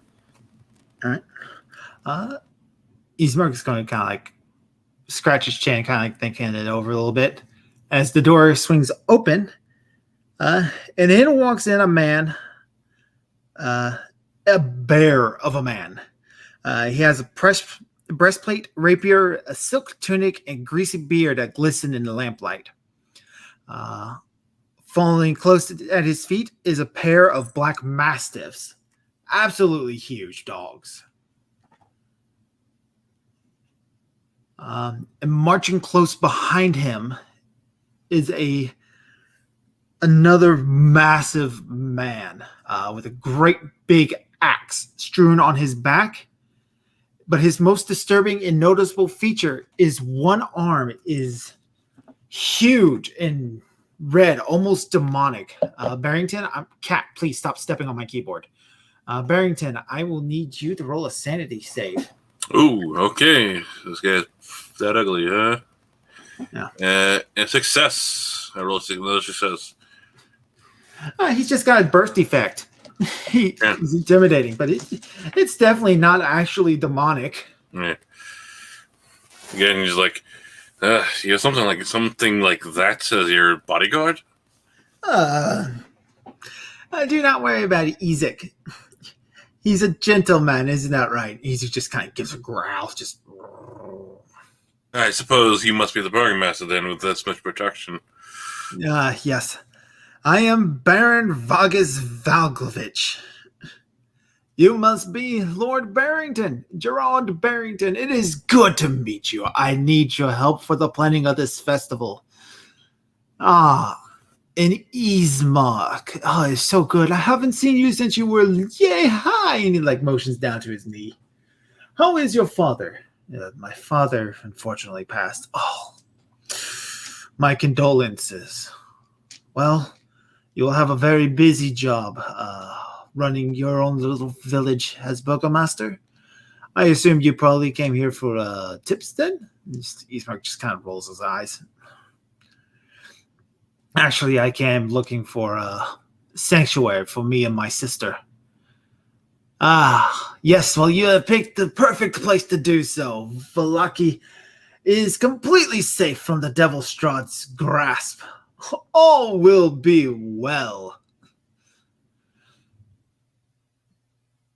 Yes, I'm quite sure of that, in fact. But tell me, you look like you have things well in hand here, Mr. Burgomaster. So what, pray tell, do you need another lord's help with?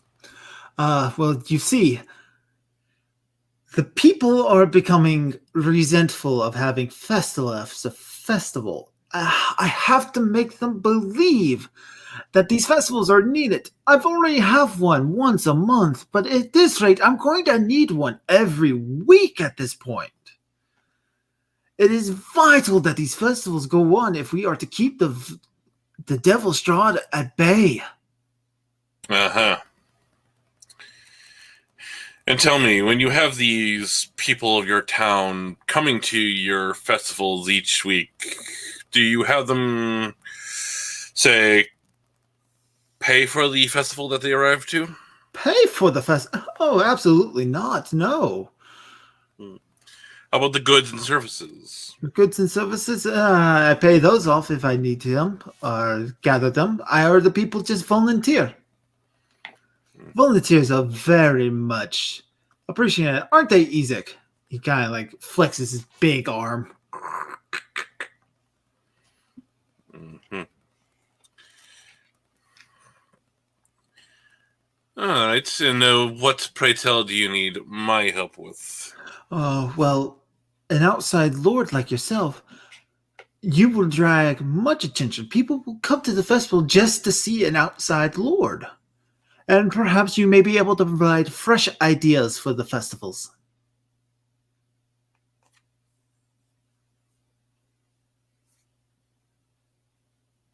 So you pretty much want me to jump onto this and basically keep giving you more ideas as to bring these people in to participate in these festivals.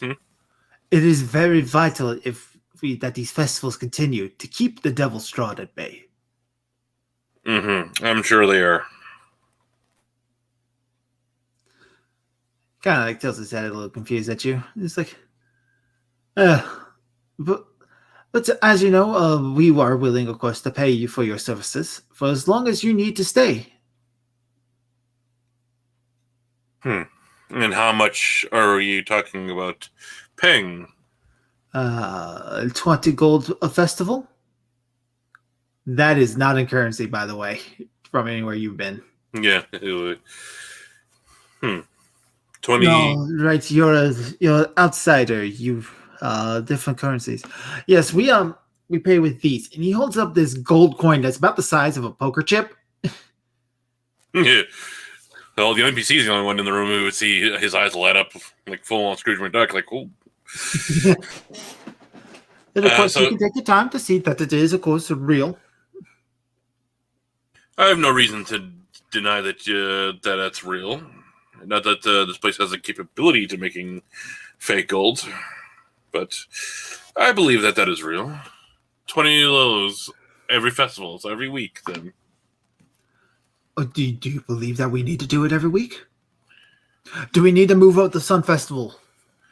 Oh, no. When do you normally do a festival? We were going to have it at the end of this week, so about 3 days from now. But if we need to do it immediately, we need to... Oh, no. There's no need to do it immediately. I mean, after all, like you said, the people of the town are getting restless about these festivals. We need to let them breathe a little, not to overwhelm them, so they have reasons to want to do these. We need to let them breathe? Yes, to extend them, not have them close together. But won't that potentially cause a problem? Won't that allow the Devil's Straw to enter the town? As long as the issue of them coming into the town is keeping the morals high, correct? Yes, we need to make sure that people understand that all will be well.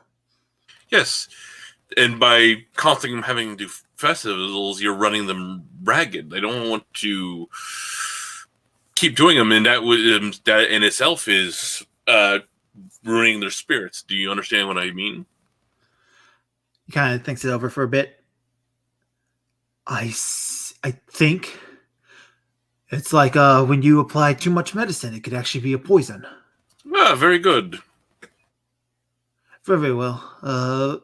Preparations are too far ahead for this festival, but perhaps we will hold it off the next one.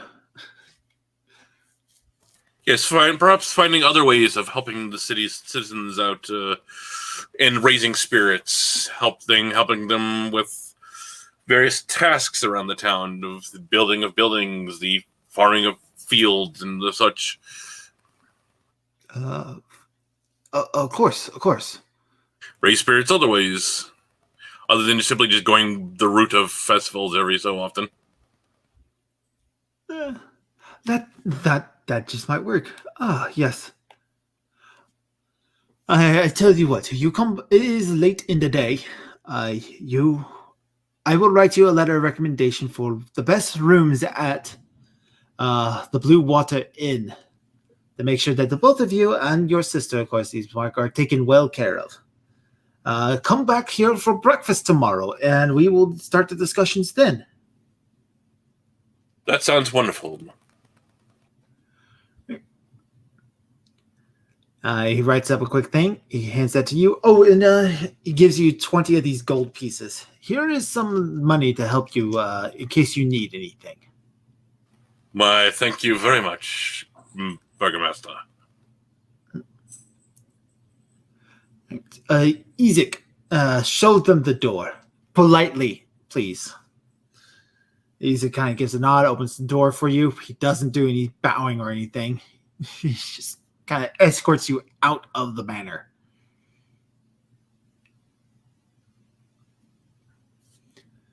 Right.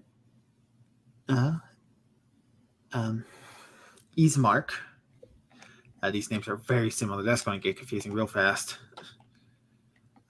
Ismark kind of looks at you, Barrington, as you're all walking down the road, and goes, "That was very nicely handled." I've dealt with those kinds before multiple times across my profession. You just need to know how to talk to them. You know what I mean? Diplomacy is a very high level. It's a very valuable skill of any leader. I wouldn't call myself a leader, just one who knows how to talk to somebody. Did you notice the glint in his eyes, however? The glint in the Burgomaster's eyes. About what?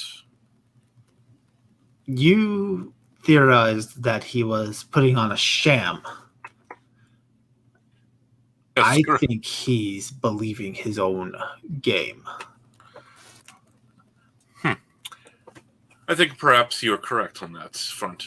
When I tried to question him about it and raise it up, he didn't seem to really understand what I was trying to get at.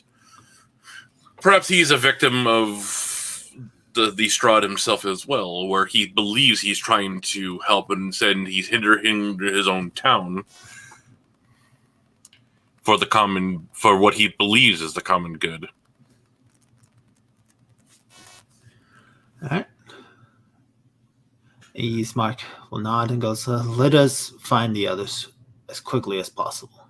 Yes, I believe we agreed to meet at the tavern, and he kind of points at that tavern in the distance. All right. We are going to go to Daisy next. Oop.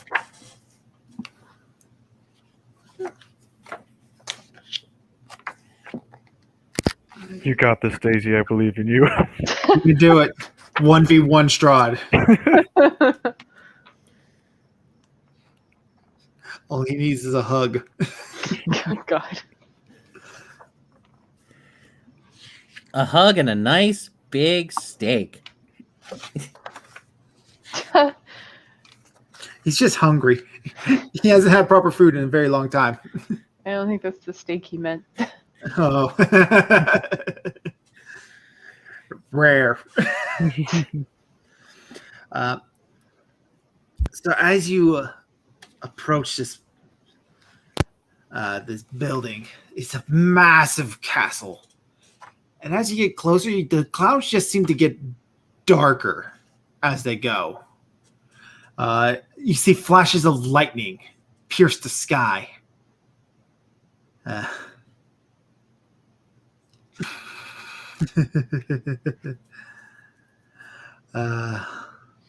Flashes of lightning pierce the sky as you cross over this rickety drawbridge that separates the castle from over top of this massive chasm. Walking into the courtyard proper. Thick cold fog swirls in the courtyard. Sporadic flashes of lightning lance the weeping clouds overhead as thunder shakes the ground. Through the drizzle, you see torch flames fluttering on each side of the keep's open main doors. Warm light spills out of the entrance, flooding the courtyard. High above the entrance is a round window with shards of broken glass lodged in its iron frame. Okay, I'm going to walk through the front entryway into the light. The ornate doors of the castle hang open, flanked by fluttering torches and iron scorns. 20 feet inside the castle is a second set of doors. As you approach forward, the doors suddenly swing open, revealing a grand hall filled with the sound of organ music. Yeah, it's got all the tropes.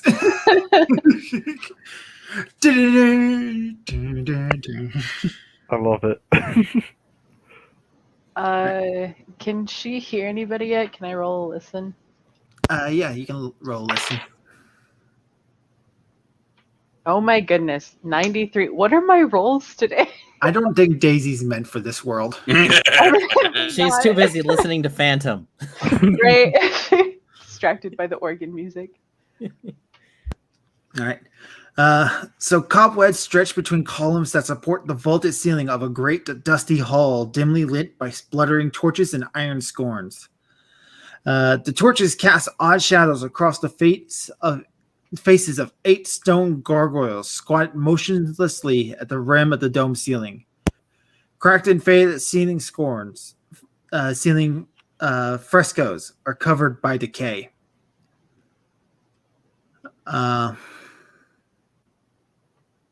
Double doors of bronze stand closed at the east. To the north, a wide staircase climbs into darkness. A lit hallway to the south contains yet another set of bronze doors through which you hear the majestic organ tones. Okay, she's gonna follow the organ. All right.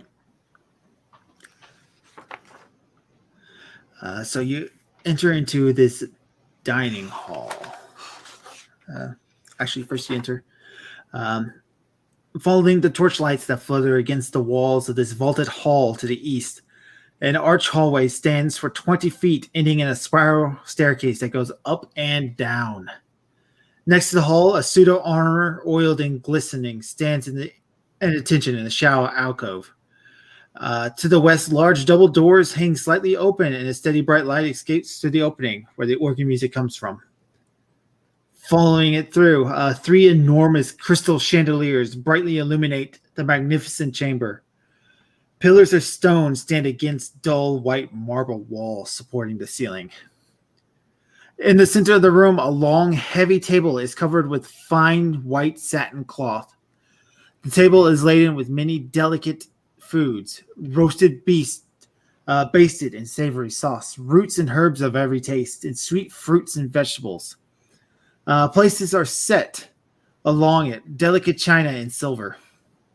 Each place is a crystal goblet filled with an amber liquid and a delicate, tantalizing fragrance, which you can't smell because you're a robot. At the center of the far west wall, between the floor to ceiling mirrors, stands a massive organ. Its pipes blare out a thunderous melody and stop. Where was I? Blare out a thunderous melody and speaks the tone of greatness and despair. Seated at the organ facing away from you, a single-clad figure pounds the keys in rapid ecstasy. The figure suddenly stops, and as a deep silence falls over the dining hall, it slowly turns towards you. Yeah, these descriptions get long-winded. She's gonna curtsy. I'm sorry, I didn't mean to interrupt your playing. I was looking for the master of this castle. The figure slowly comes to a stand. He is a older gentleman, incredibly handsome with long dark hair. He's wearing a dark cloak with a red tunic and fine clothing. Rings on his fingers and a red amulet hanging from his neck. He slowly walks down the stairs towards you, puts a hand across your face. Tatiana? Is that you? I am a doll that was commissioned from the dollhouse. They told me to pick my own name, but if there's one that the master of the house, or castle I suppose, would prefer, then of course I will change it immediately. No. You are the toy. The gift Rahadin bought for me to be a temporary replacement.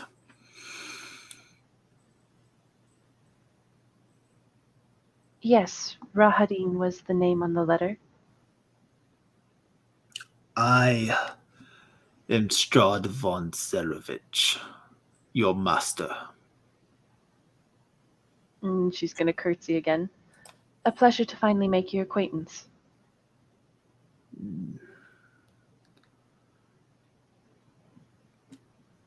Rahadin!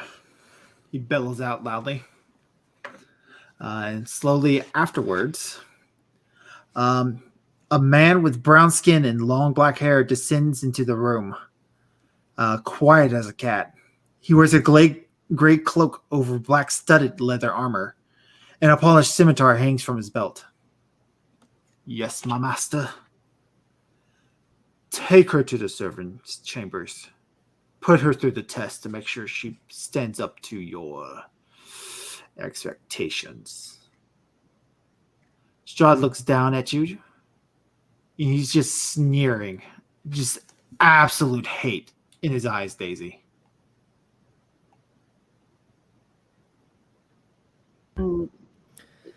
She's still just deep in the curtsy. Be gone from my presence. And he turns back to his organ and starts to play again. Rahadin stands before you. Come. Of course. She'll follow after him.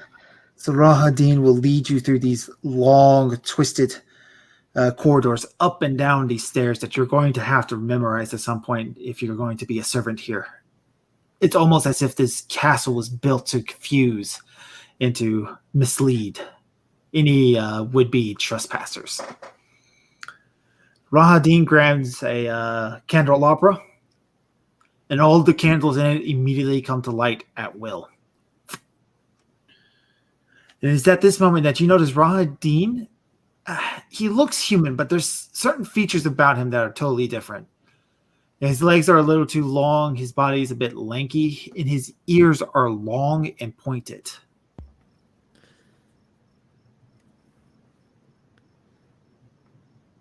Okay, she's just going to keep following him silently.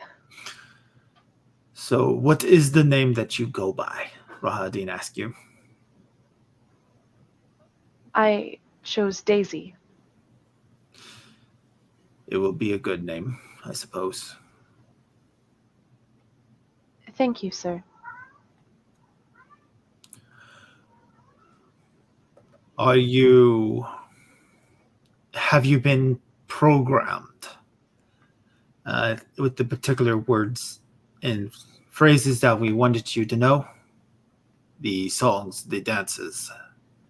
Yes, everything listed in the letter was programmed as per your request, of course. Speak to me in Romanian. Should I just roll Romanian? Yes. Okay. Oh, hey, 31. I'm finally rolling decently. Yeah, the moment it matters. All right, so Rahadin continues to ask you, this is Castle Ravenloft. It is your home now. You will care for her. And you will care for the master. I am his chamberlain, so what I tell you is as if the master has spoke through me. Do you understand? Yes, I understand. Good. It is late in the day, but I understand that you do not need to sleep like humans do.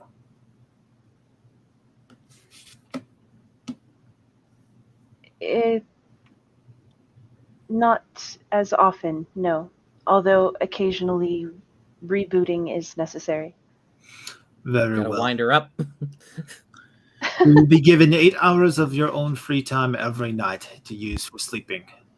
Otherwise, you will be given 30 minutes to eat, which I assume for you will be spent perusing a different activity. You will play games with our guest and the master as he sees fit. Otherwise, you will be doing...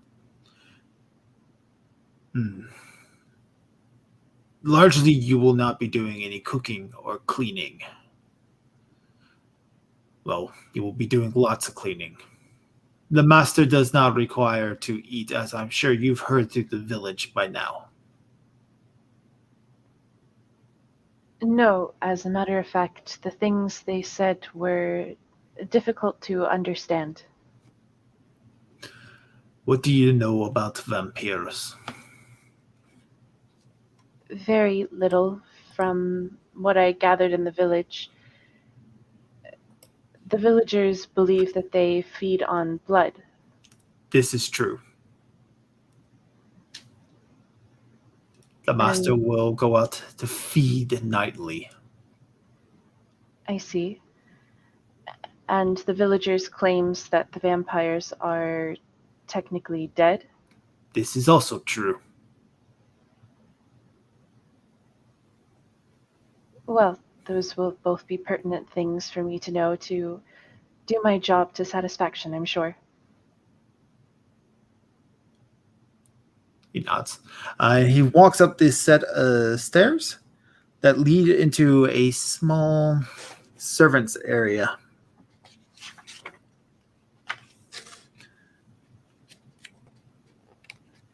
This is where you will stay. Thank you. Broken furniture and torn cloth are strewn about this 20 by 40-foot room. Dim light comes from a pair of dirt-caked windows in the northeast corner. A narrow staircase with no railing ascends along the north wall. It has no sense of privacy whatsoever.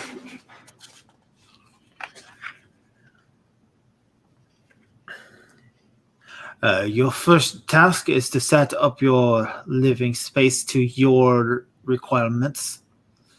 Otherwise, you will begin with cleaning. Of course. She's gonna kind of look around. Is there a supply room where I could find things to aid in those tasks? He motions at a door. That door leads to your supply room. He motions up to the steps. Those will lead to more. Motions to another door. That leads to the outside courtyard. From here on out, that will be the way you exit and enter the castle. I see. Thank you.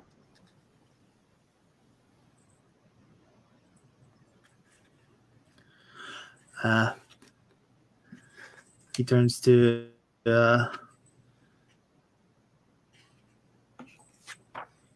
he turns and he begins to leave. He goes, I hope that you find your time here pleasant. And she curtsies. I'm sure I will. Thank you. All right. And he leaves you alone. And when he's gone, she kind of looks around for a second. Her hand twitches a bit, and then she's just going to start cleaning that room. Probably going into the supply closet and trying to find things to put the furniture back together to the point where it's at least standing. So when you open up the supply closet, the darkness lets out a demonic hiss and a black cat darts out of the shadows, trying its best to avoid you. Oh, I'm sorry, Kitty. I didn't mean to frighten you.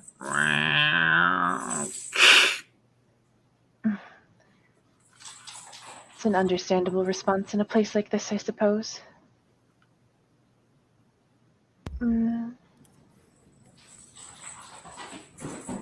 How about... There was food on the table, meaning there is a kitchen somewhere.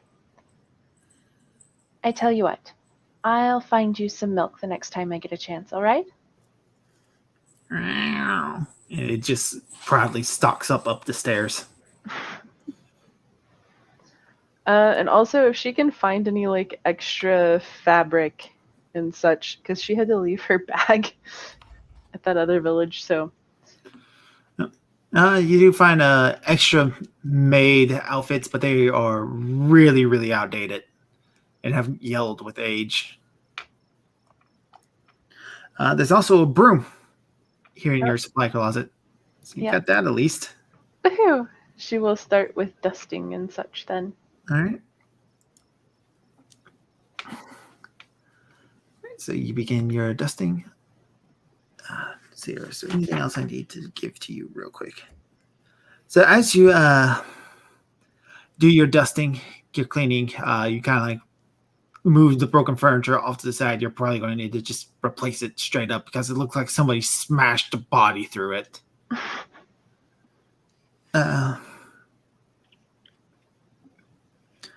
That's when you hear coming from down the steps, Grizzlegat! Grizzlegat, where are you? A pox on you, you mangy cat! A figure wielding a candle starts stalking down the stairs. This crone wearing a pointed black hat and a burlap gown stained with soot stops when she looks down at you. What Hello. in the nine hells are you? Just gonna curtsy again. My name is Daisy. I'm a doll that Lord Rahadin commissioned for the Lord of the Castle. I'm the new maid. Ah, you poor child. You poor, stupid child. She walks up to you, examining you up and down. You're not human. You got that going for you, at least. She like grabs one of your arms, just kind of like almost treating you like a object. What are you made of? Porcelain? Yes, porcelain and copper cogs and gears predominantly. No iron? No. That is a shame. That might have helped you against Rahadin. Against Rahadin is the right hand of my master. I don't need an against for Rahadin. It's only a matter of time before the master tires of you. You look just like the portrait in the study. How interesting.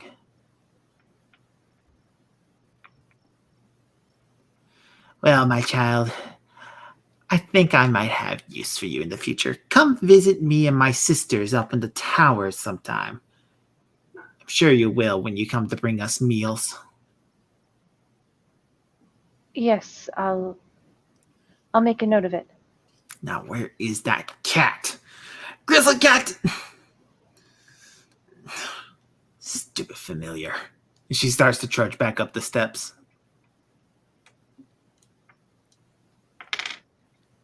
Poor cat.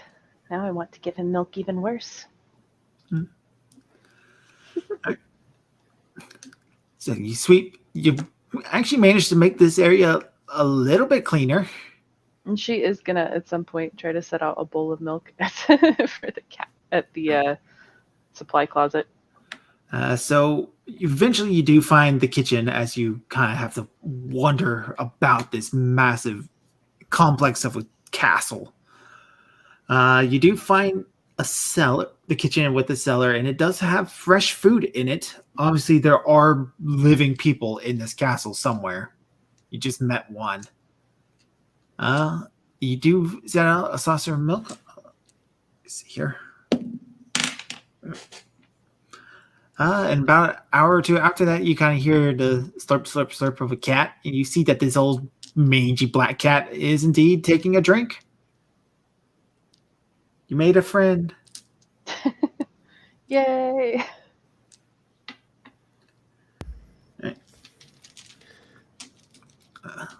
I just imagine like something going wrong and she ends up breaking, and then it's like, oh, what am I going to do about this? And you're like, oh, it's okay. I know a guy. Okay. All right. So you finally have a little bit of a moment to kind of think about everything you were just told, everything that went down. I do need you to make a sanity roll because you realize, oh shit, he's a vampire. Yep. 67, so I failed it. You failed it. Do you wish to try to push it as you try to hint, well, I'm not a living human being. He's not going to try to drink my blood or anything. Yeah, let's push it.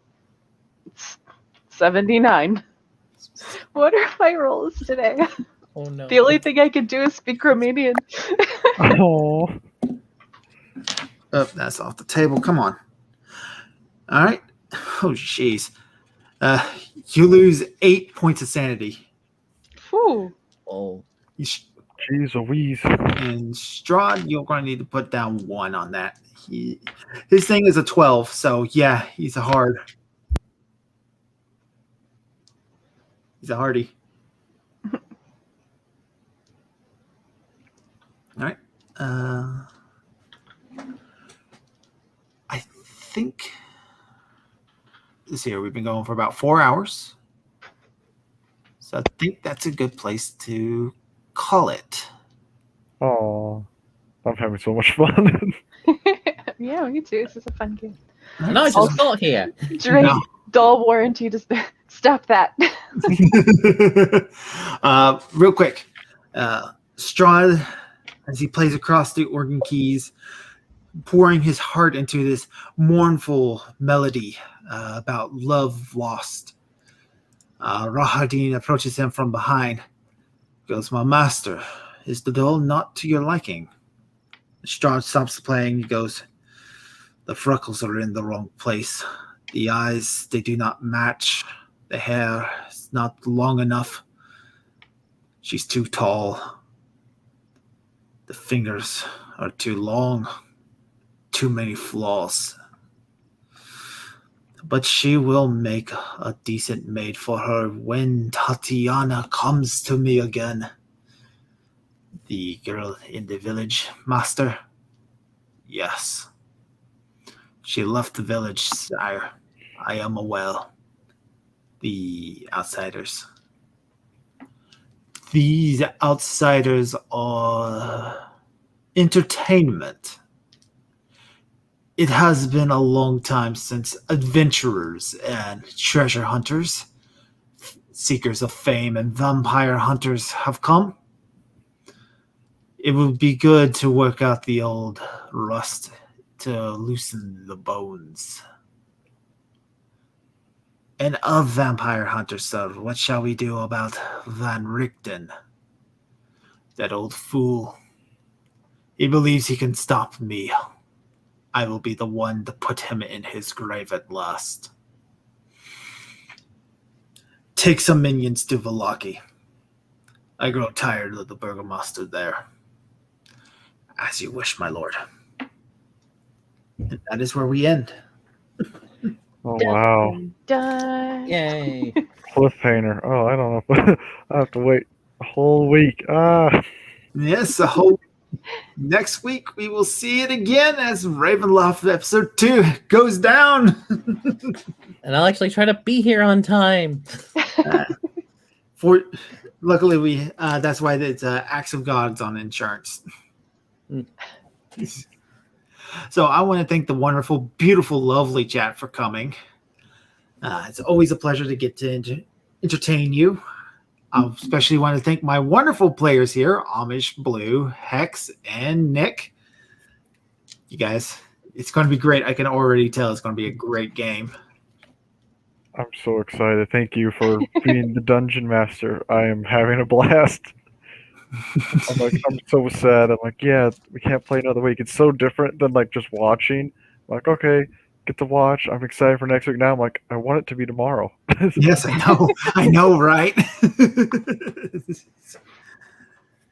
All right. So, without any further ado, I am Dr. Crow. I read a book once, and it's my job to suck your blood. I'll see you next time. Bye-bye.